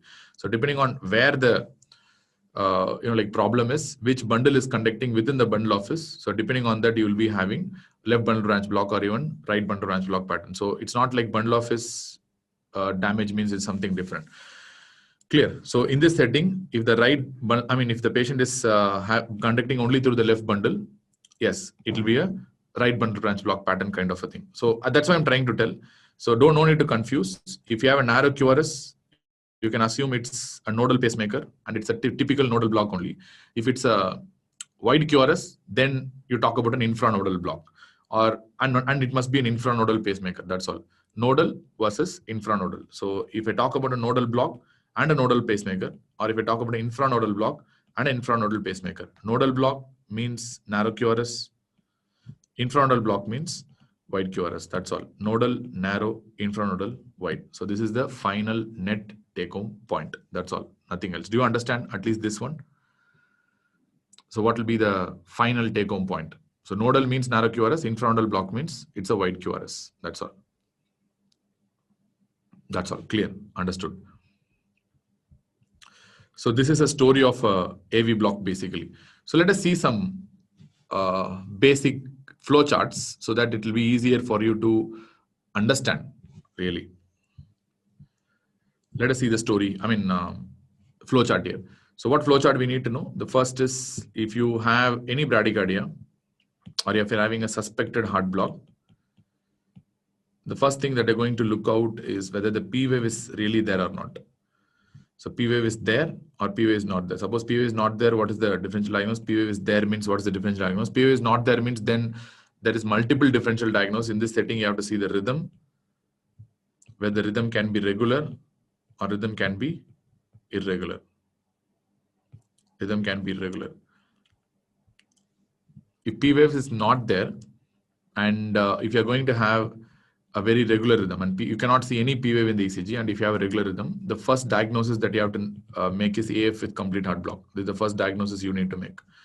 It will be a AF with the complete heart block. Most of the times, this will be the question in exam.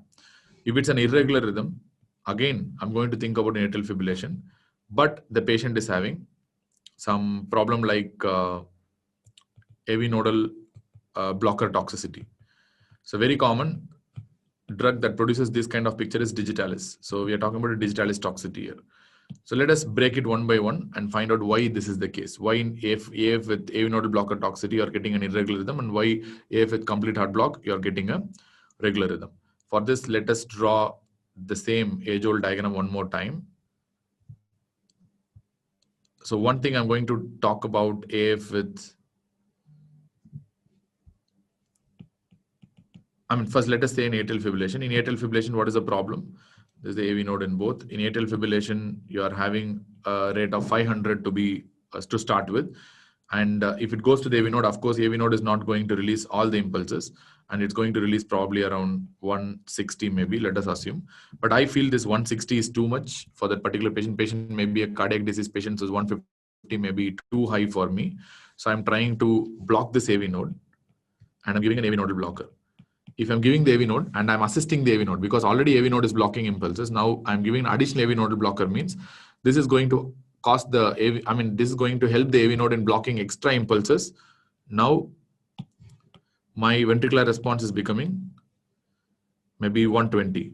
Still, I feel 120 is too much. So I am increasing the dose of AV nodal blocker. I'm giving more AV nodal blockers and I'm increasing the dose. So now my rate has become 90. Clear?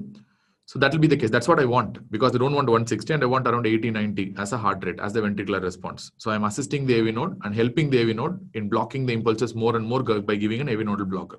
Fine. So this is what I'm going to do in AF, and it's one of the first line treatments in atrial fibrillation is giving an AV nodal blocker.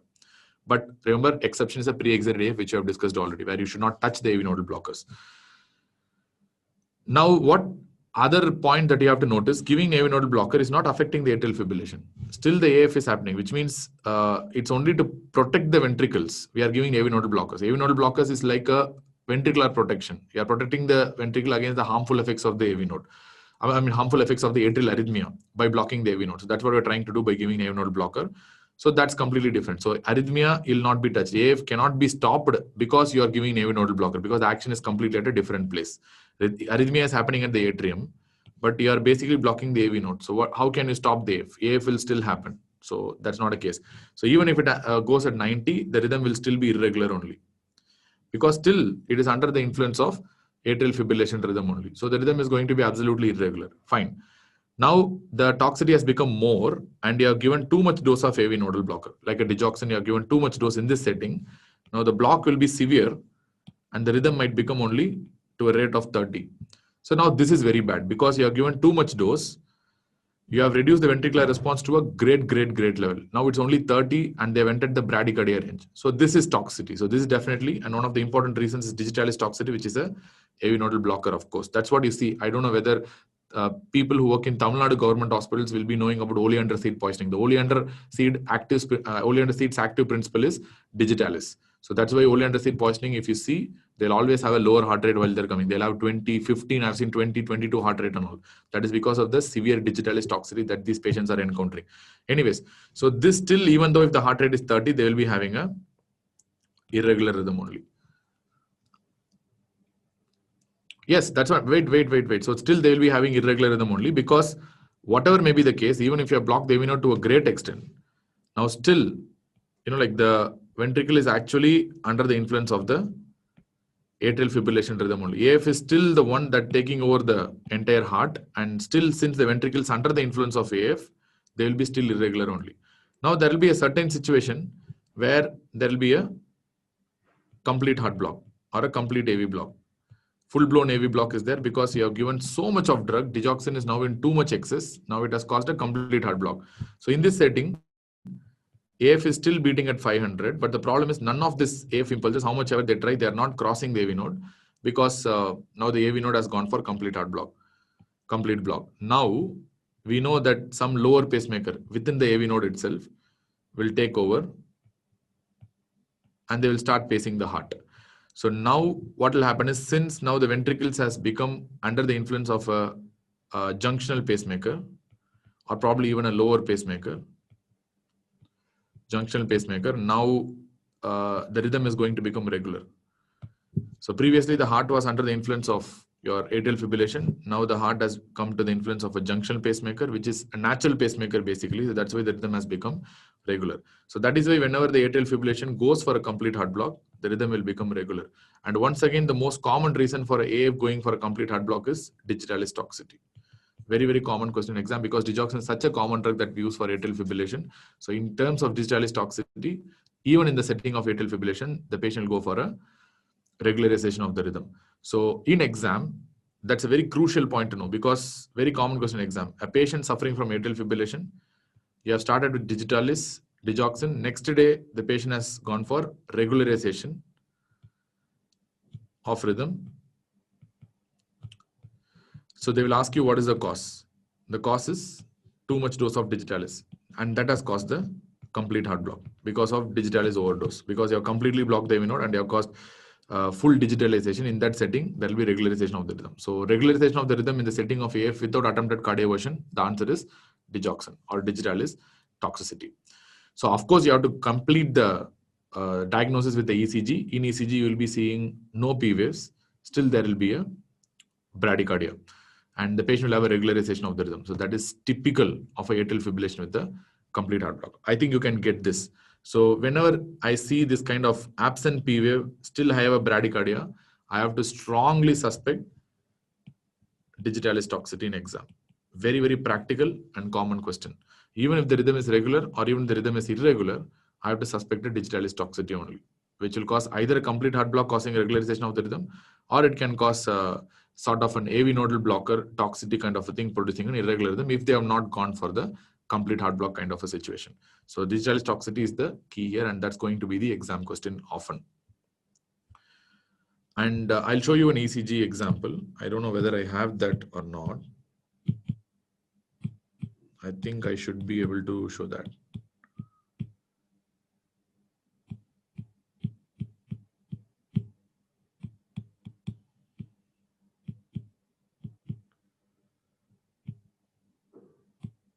I'll try to show in the afternoon. So I don't think I have. I'll try to show in the afternoon. Okay. So that's the first point that you have to know. Clear? So then if you see the P wave, so once you have seen the P wave, so P wave is present in the setting. So the next step is to see whether I have some grouped beating or not. Grouped beats are not there or not. That's the next question I'm going to ask. Suppose if the grouped beats are there and the grouped beats are not there. So how will you assess? So what do you mean by grouped beating? Grouped beating usually typically happens in morbits. Usually that happens in morbits. Very rarely it can be a sick sinus syndrome. Sick sinus syndrome where there can be grouped beat kind of a thing, or probably like intermittent sinus arrest. I mean, intermittent sinus arrest, you can talk about a sick sinus syndrome itself, or it could be a sick sinus syndrome, or it could be a morbits very rarely. But one morbits that does not cross this grouped beat is morbits type 2 with 2:1 conduction. Or you can tell morbits type 2 with 2:1 block will not have a grouped beating. Let me see how. So let us go back to the morbits and see. If you see morbits, there is a grouped beat. You can see there is a grouped beat here. And how to assess the grouped beat? Let us see a bird's eye view for that. So let us take a morbits one. You will have a progressive prolongation of the PR and a missed beat. Then you have a progressive prolongation of the PR and a missed beat. Progressive prolongation of the PR and a missed beat. And you have a progressive prolongation of the PR and a missed beat. So what you're really seeing here is, this is a morbits one which I have drawn. it appears as if from overall appearance from the ECG, it appears as if the QRS is coming in groups. The QRS complexes are beating in groups. Then there is a pause. Then there is a group again. Then there is a pause again. So you don't have any QRS complex for a variable period. And then there will be a group that will be beating. So if you take a MBBS type 2, if I draw MBBS type 2, it will be even more clear. So let us assume this is a MBBS type 2 block.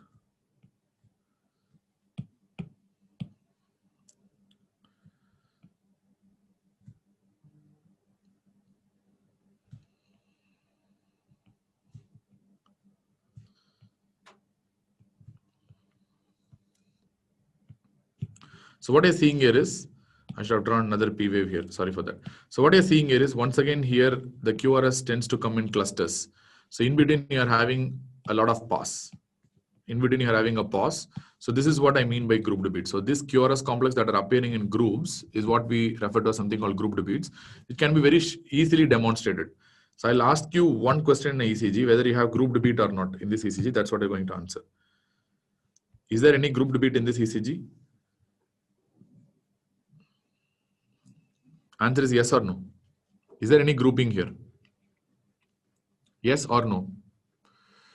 Yes, of course you have a grouped beat. So it appears, it appears as if the QRS is coming in clusters. So this is definitely a grouped beat. Suppose if I ask you in this ECG, is there any group beat here?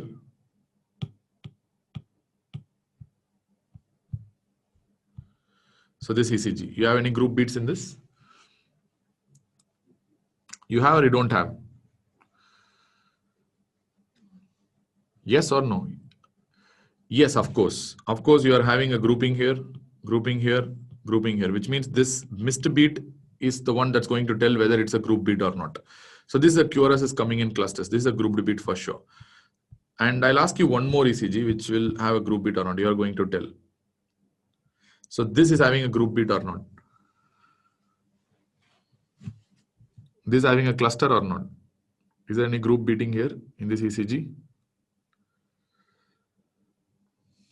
Of course, you don't have any group beating in this ECG. You don't have any QRS clusters. So that's the basic key here. And remember, if you take a MBBS 2 with 2:1 conduction, so MBBS 2 with 2:1 block is like you have every alternative beat, one is block.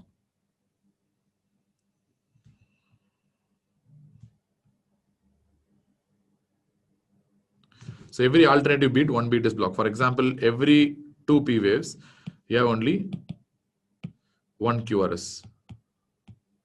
That is happening. For every 2 P waves, only one QRS is there. If you ask whether any group beats are seen in this particular rhythm I have drawn, is there any group beats here? Answer is yes or no. What I have drawn now, are you finding any grouping of beats here? You can't see really, because for every alternative beat, one is blocked. So you can't see any grouping here. So that's the reason I told you with MBBS type 2 with 2:1 conduction, you can't see any grouping of beats. That's really important. And group beat like appearance can be produced by certain conditions. If you see, is it looking like a group beat kind of an appearance here? Yes or no? Yes or no? Yes, of course. I am seeing kind of a group beat kind of an appearance here, where the QRS tends to appear in clusters, and then there is a gap, and then you're getting group beat. So here, once again, you're seeing a group beat kind of an appearance. That gives a clue here.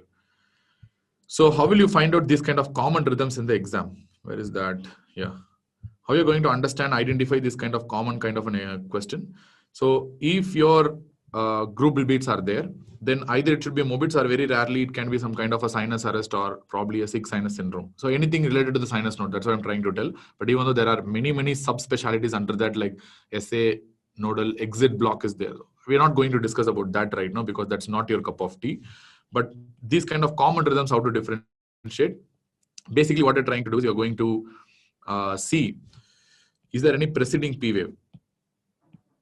I mean, suppose immediately after the group, I mean, how to write that, I don't know. I mean, immediately after the grouped beat, whether you're seeing any P wave or not. That's the question. So the last QRS in the group, you're going to take the last QRS in the group, and you're going to see after that, is there any P wave? Is there any P wave really seen after the last group? Last QRS in a group, in a cluster. Now you know what you mean by a cluster. The last QRS in a group you are going to take, and next to that last QRS and the T wave, are you seeing any P wave? That's the question. So if you are going to see a P wave after that, then it must be a MBBS. If no, then it must be probably a sinus node dysfunction. Sinus node dysfunction. That is the idea. Suppose if it's MBBS, now you are I'm coming to a conclusion that it's likely to be a MBBS. So in that setting, I'm going to ask whether PR interval is varying or regular. So if it's a varying PR interval, you are going to tell what MBBS, and if it's a constant PR interval, you are going to tell what is the MBBS. If it's a varying PR interval, what will be the MBBS? If it's a varying PR interval, I can write as MBBS 1. If it's a constant PR interval, I can tell it is MBBS 2. That's all. As simple as that. Clear? Now, if I don't see any grouped beating, I have a lot of other differential diagnoses here. Like I can have a differential diagnosis of a complete heart block. I can have a differential diagnosis of a MBBS 2 with 2:1 conduction, which will not have a grouping of the beats. Then I can have a sinus bradycardia, first degree heart block. So these are the common rhythms that you'll be asked in exams, and these rhythms can have do not have a grouped beat. So when you want to analyze this, how you do? First see the PR interval. So the PR interval is varying or PR interval is constant. The PR interval is varying, then very likely it will be a complete heart block. In the sense, here you should not call the PR interval in the first place. Here in complete heart block, the PR interval should not be called because there is no relationship with the P and the R. Once you got divorced from your wife, what is the relationship happening? So calling PR interval itself is wrong. But just for our basic understanding, I'm telling it the PR interval. PR interval will be extremely chaotic, and ECG will look very ugly. So this is for your personal note I'm telling. The ECG will look extremely ugly and it will be a chaotic rhythm where you cannot really make any PR. So PR will not have any relationship at all. So that's going to be the key. And most commonly in complete heart block, the QRS rate will be more than the P wave rate. Sorry, the P wave rate will be more than the QRS wave rate. Sorry. The P wave rate will be more than the QRS wave rate. That is the most common scenario. So which means we know that very well. The P wave sinus node rate is going to be higher than the escape pacemaker rate. That is why I'm telling the P wave rate is more than the QRS wave rate. Clear? And more importantly, you have to prove the AV dissociation. How you prove the AV dissociation? You should tell that there is absolutely no relationship between the P wave and the QRS, which means P waves will be just sprinkled over the QRS everywhere. Some P waves will be before QRS, some P waves will be over the QRS, some P waves will come after the QRS, some P waves will be sprinkled over the T wave, will be superimposed over the T wave. So that is the sign of a AV dissociation. I told you already. So there is a very rare form of a complete heart block where P waves can be equal to QRS. This can be due to many reasons. Normally, why P wave is more than QRS? Because SA node will have a higher like pacemaker rate compared to the escape pacemaker rate, which is going to have a lower pacemaker rate. Suppose due to some reason, yes, that's what I'm talking about. Due to some reason, if the SA node is non-functioning properly, where the P wave rate may decrease, or if due to some reason like catecholaminergic surge, is the escape pacemaker rate is higher and the QRS rate is increasing, there is a very rare scenario where P wave rate may be equal to the QRS rate. That setting is what we refer to as something called a isorhythmic AV dissociation. Isorhythmic AV dissociation. Remember the fact, even if you have isorhythmic AV dissociation, you will still have an AV dissociation and you will not have a relationship with P wave and the QRS. It is just that the P wave rate is equal to the QRS wave rate. That's all. But it doesn't mean that you don't have an AV dissociation. So still there will be evidence of AV dissociation, like P wave will be here and there and QRS will be going in a different arena altogether. So that's AV dissociation. But most of the times, as far as your undergrad exam and even your entrance exam is concerned, the P wave rate usually in a complete heart block will be more than the QRS, because of course SA nodal rate will be more than the escape pacemaker rate. We know that already. So that's why that is the case. You're going to diagnose a complete heart block. Then next step, if the PR interval is constant, then three differential diagnoses. It could be a MBBS 2 with 2:1 conduction. MBBS 2 means you should have a constant PR interval only, and it could be sinus bradycardia or it could be a first degree heart block. In this setting, you have to see whether relationship between P and QRS once again. So is P wave more than QRS or P is equal to QRS? That's what we're going to see. If the number of P waves or more than QRS. If P is more than QRS, then very likely it should be a MBBS type 2 two-stent conduction, because for every 2 P waves, only 1 QRS will be found. So that's why P is more than QRS. Suppose if P is equal to QRS, then it must be either a sinus bradycardia or a first degree heart block. Now, if you see the PR interval once again, now in this setting, I'm not seeing the constancy or variancy, I'm seeing the actual PR interval. So if the PR interval is normal, then very likely to be a sinus bradycardia. If the PR interval is prolonged more than 0.20 seconds, then I can conclude that this patient is suffering from a first degree heart block. That's all. So this is how you're going to make out the probable diagnosis of a suspected bradyarrhythmia. So do you understand this? I mean, if you understand this, then we can move on to some ECGs. Usually it will be very helpful. So using this, you can, find out the bradyarrhythmia within maximum 5 to 10 seconds. More than this, I mean, just 5 to 10 seconds. You don't need anything more than that, really. So let us see the ECG here. So what really you're seeing? Let us go back to the ECG now. This is going to be extremely simple ECG. So what you're seeing here, the first question I'm asking is whether you are able to see a P wave or not in this ECG. So it's a suspected bradyarrhythmia. First of all, is it a bradyarrhythmia? Yes. So I'm seeing 1, 2, 3, 4, 5, definitely more than 5. So there is something more than 5 large box here. Suppose if it's more than 5 large box, definitely it's a bradycardia. There's no doubt about that. So is the P wave found? Found or not? Yes or no? Yes, definitely you can see a P wave. That's a P wave, surely. Yes, you are able to see a P wave. If you are able to see a P wave, then next step. What is the next step? Go step by step. Don't jump to conclusion straight away. Grouping is there or not? No grouping. I don't see any grouping here. There's no group beats. If there are no grouping, what is the next step?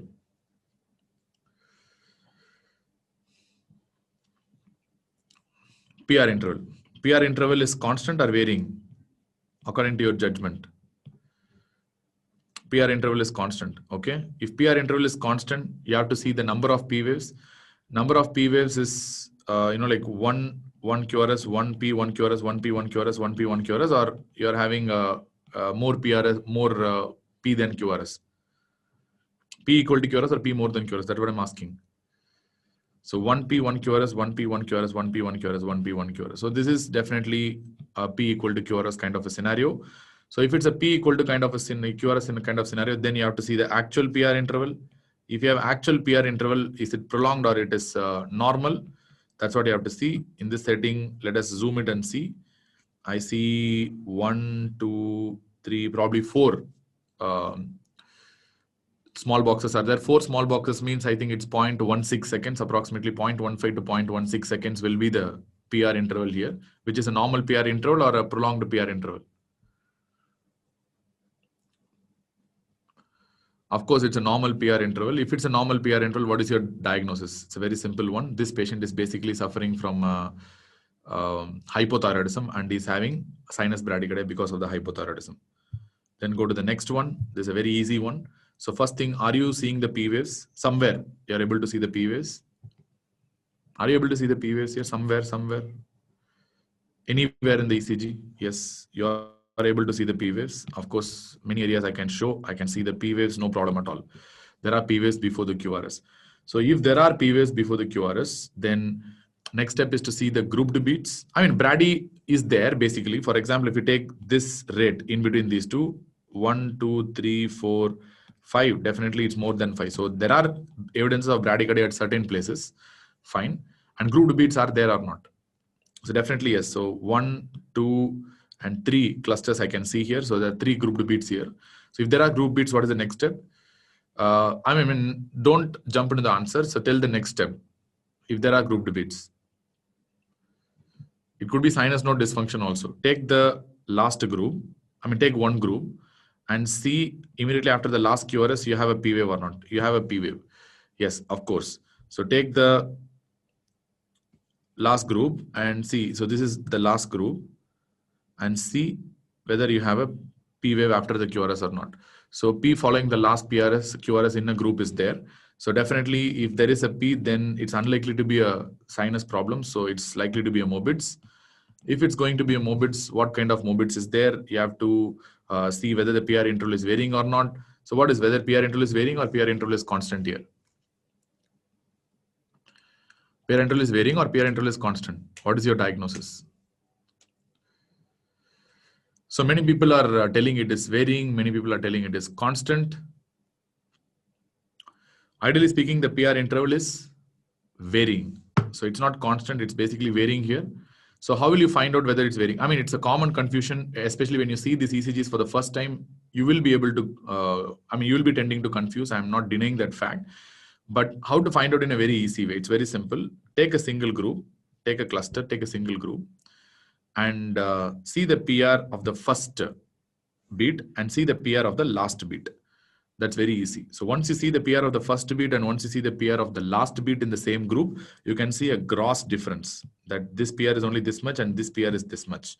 So you can see a gross difference, and of course you can now see it's a varying PR interval. It's not a constant PR interval. So this is how you find out whether PR interval is varying or not. Suppose if you see between the first and the second, you'll not be able to see much difference. If you see between the first and the last, now you'll be able to appreciate a drastic difference between the first PR and the last PR. So now here you can clearly tell the PR interval is varying. So this patient is having a mobits 1 as a diagnosis. Now what is this ECG? Let us see first, and don't tell the answer, break down step by step. So whether you're having a P wave in the first place or not, yes or no? Yes. So this patient is having a P wave for sure. Yes, you are having a P wave. Many areas I can see the P wave. So if I see the P wave, is there grouped beats or not? Yes, grouping is there. This is one group. This is second QRS group. This is third. This is fourth. And there is one more here also. So almost 5 different groups I'm seeing. This is a grouped beat only. If it's a grouped beat, next step is to see whether in a single group, take the last QRS and see P wave is there or not. P wave is there or P wave is not there? P wave is there.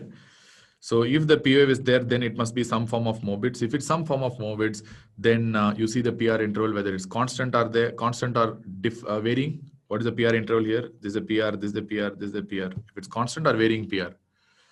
So for a simple logic, take the first PR and the last PR in the same group and analyze these two PR. And I don't think any difference in the PR is there visually as well as technically. This PR is a constant PR. So this patient is suffering from a mobits type 2 block. Simple. And first I want to tell the upper rhythm and then come to the lower rhythm. First, see the upper rhythm. What has happened here? What has happened in the upper rhythm? What has happened? First, diagnose the upper rhythm. P present or P absent? P present or P absent? P present. Okay.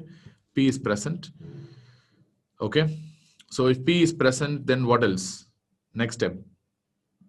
Grouped beats. Grouped beats are there or not? You really see any group? Everything is coming as a single group only. I don't see any group beats here. So there is no grouped beats. If it's no group beats, what is the next step? Did I ask you whether it is regular or not? So if there is no group beat, what is the next step? See the PR interval. PR interval is varying or constant? See the PR. Whatever PR you have, if it's varying or constant? PR interval is varying or PR interval is constant?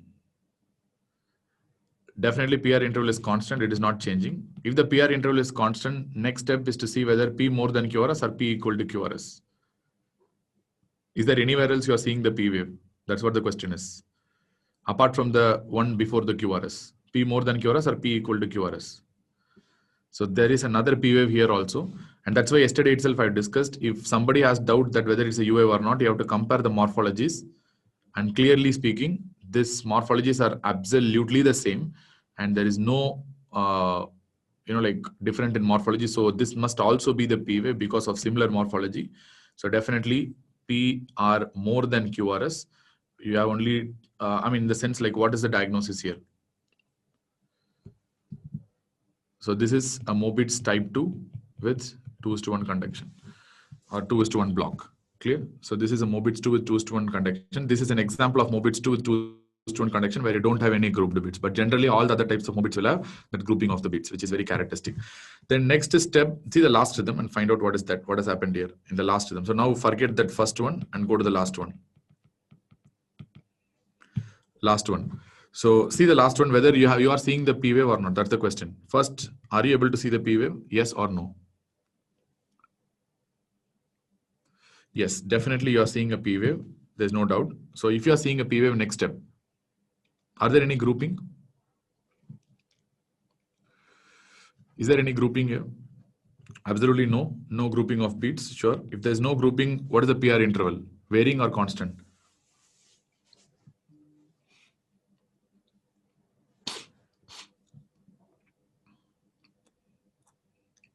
Absolutely varying. So you can see the PR interval here, and probably you can see the PR interval here.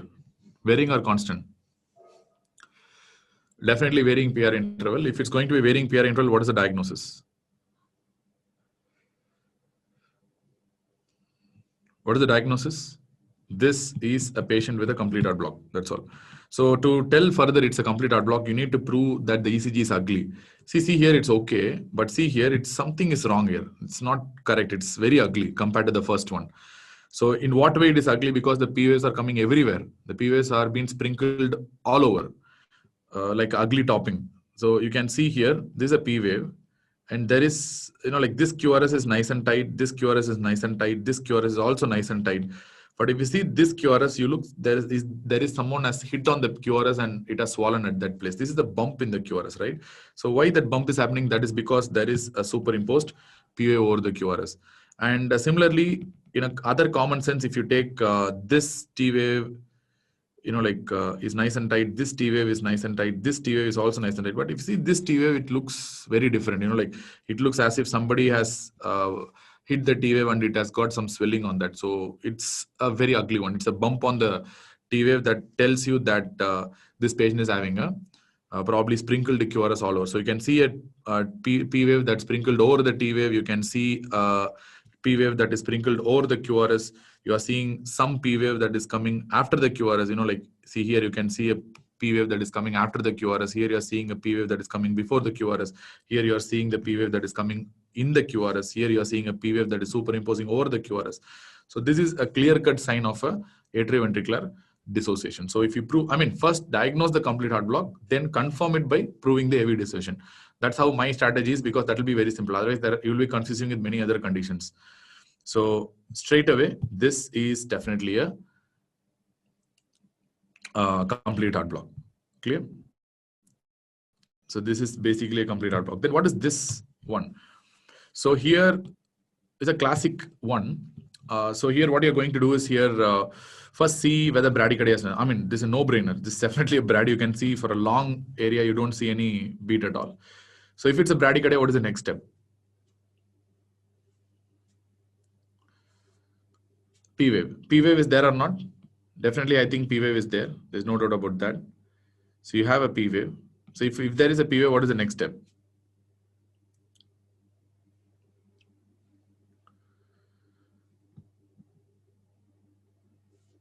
What is the next step? Grouped. It is grouped or it is not grouped? It is definitely grouped. If I am seeing a grouped beat, what is the next step?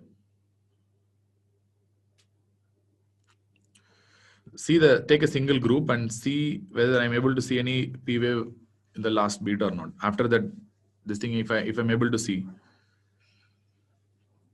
P wave after the QRS, is there any P wave after the QRS, or is there no P wave after the QRS? There is no P wave after the QRS. If there is no P wave after the QRS, what is the diagnosis? It cannot be Mobitz. What is it then? It's a six sinus syndrome. This is a classic example of six sinus syndrome. Usually you will see a tachy brady together. That's basically a six sinus syndrome is. There are a lot of things to it, but I'm purposefully ignoring because only for exams you need to diagnose this. That's more than enough. So you have a tachy here and you have a complete sinus arrest and a brady also. So this is how a six sinus syndrome will present basically. Before group, you can have a P wave, and after group, you don't have a P wave usually. So that's how, that goes correctly most of the time. So this is how you diagnose six sinus. This is a typical ECG of a six sinus syndrome that you're going to get. So somebody asked to show the algorithm once again. So this is the algorithm. You can go through that. So using this, you can find out things very easily. So it's very simple thing. Using the things you can easily say.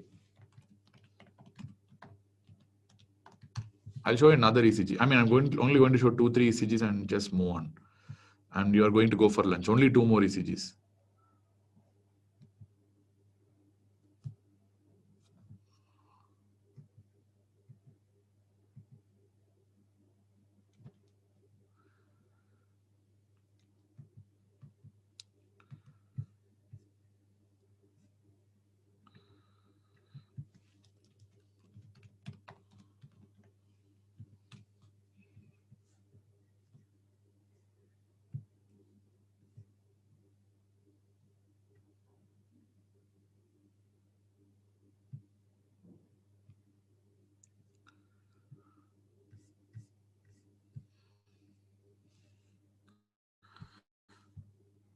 Okay, you want to scroll up? I scrolled up.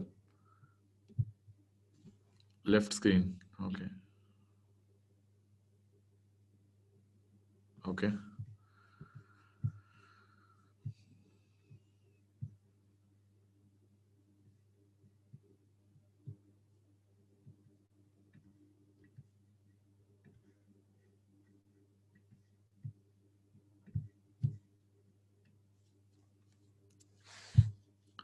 Can somebody find what is this rhythm? Can somebody find what is this rhythm?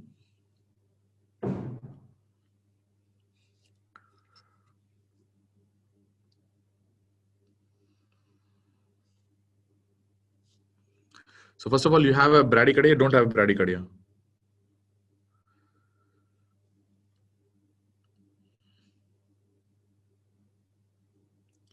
You have a brady or you don't have a brady? You do have a brady. So if you're going to have a brady, what is the next step? You see P wave is there or not? No P wave. So you don't have a P wave. So if you do not have a P wave, then what is the next step? Rhythm. Rhythm is regular or irregular?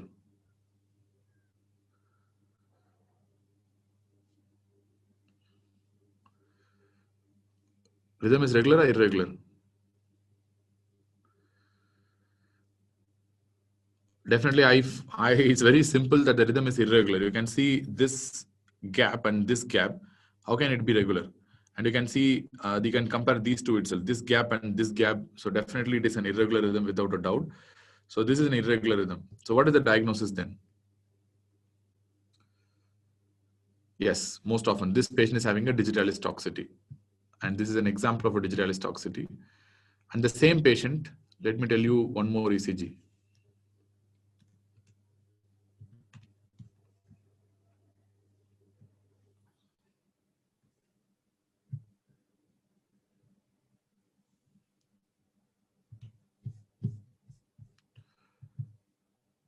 Let me assume this is the ECG of the patient in the next day. So what the ECG is showing?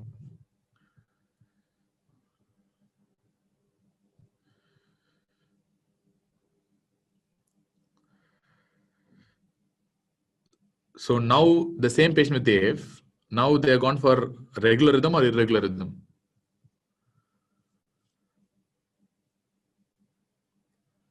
Are you seeing any P wave here?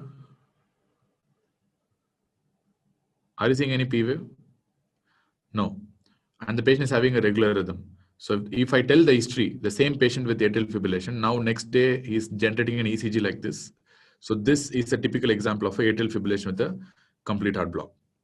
Clear? So the patient has developed a complete heart block here. Okay. Now, next thing what we need to know is, I want to ask is what is the type of block the patient is having? I mean, complete heart block is fine, but the patient is also having a nodal block or an infranodal block. That's the question.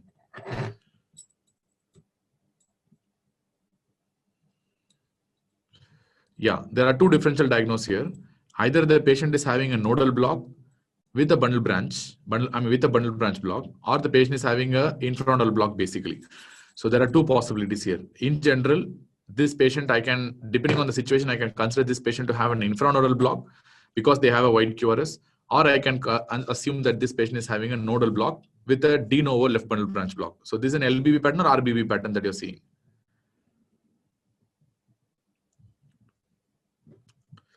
This is a typical left bundle branch block pattern. So when you get this kind of typical LBB, so why it's typical LBB? Because if you see, sorry. If you see V1 is basically having negative complex, but all the criteria for LBB is matching. So in V5 and V6, typically in V6, if you see there is a monophasic R, and in 1 and AVL, if you see again, there is a monophasic R without any septal Q. So the typical characteristic findings of left bundle branch block is there. So I will be assuming that this patient is having atrial fibrillation with probably a under pre-existing or a de novo left bundle branch block. So I'll be confirming this with the previous ECG. If the previous ECG also shows left bundle branch block, then I'm sure that this patient is having a de novo LBB, and on top of that, they've gone for a complete heart block. That's all. The patient doesn't have a de novo left bundle branch block in the previous ECG, then likely to have a infranodal block, so that they're having a LBB in this setting. So that is the idea here. So I think this must be enough. So I think you'll be able to diagnose the bradyarrhythmias within like 3-4 seconds, isn't it? It's mostly that much is enough. See the P wave, see the rhythm if P wave is not there, or see the P wave and see the grouping of the beats, and based on that you can confirm and seeing the PR interval. So basically there are 3 things that you have to look for whenever you encounter bradyarrhythmia or type of a bradyarrhythmia in this setting. So first one is what you're going to see is P wave. That's the most important thing. Second one, you have to see the rhythm of the ECG. That's also going to give you a lot of clue at times. And third thing, you're going to see the PR interval, which is going to be again really important in this setting. Then you're going to see the number of P waves and the QRS. So which means is there any P more than QRS or P is equal to QRS, and the relationship between the P and the QRS. Is there any relationship between them? So if you, if you take this kind of 4 things, rhythm and grouping can be put together. Rhythm and grouping. So if you see these 4 things, and if you attend to these 4 things very properly, then it's easy to find out the bradyarrhythmia algorithm. So simple. Any ECG can be found. You can try at your home. Maybe you can try some ECGs and you can see by yourself. It's going to be extremely easy from now on. Clear? So if you understood this, then we can move to lunch, and you can come back from lunch at probably around my time now. Time is 2:15, so we'll start at 3:15, 3:20 during that time. Yeah, I'll give this ECGs as PDF. I'll post in the groups, no problem. Images of AVRT and AVNRT will be shown later. We have not even gone to tachyarrhythmia yet. We have only completed the bradyarrhythmia. So I'll surely show the images. Yeah, a lot of images on tachyarrhythmias also. If you're not included in any group, then you can come. You can come to the MMS group. You can join there. I'll post there. Please provide with annotation. I don't really use annotation. If you see no ECG, whatever I used yesterday also, I don't really use any annotation. The reason why I don't use annotation is I want to use this again and again. That's why. That's the reason. Because otherwise I will not be able to use this ECGs again. That's why. Okay. Good night. See you. Have a good nap for 15-20 minutes and come up fresh. Always taking a nap in the afternoon is really, really important. The 20 minutes nap gives you a lot of that fresh feeling that will take you throughout the next session. Bye-bye. See you.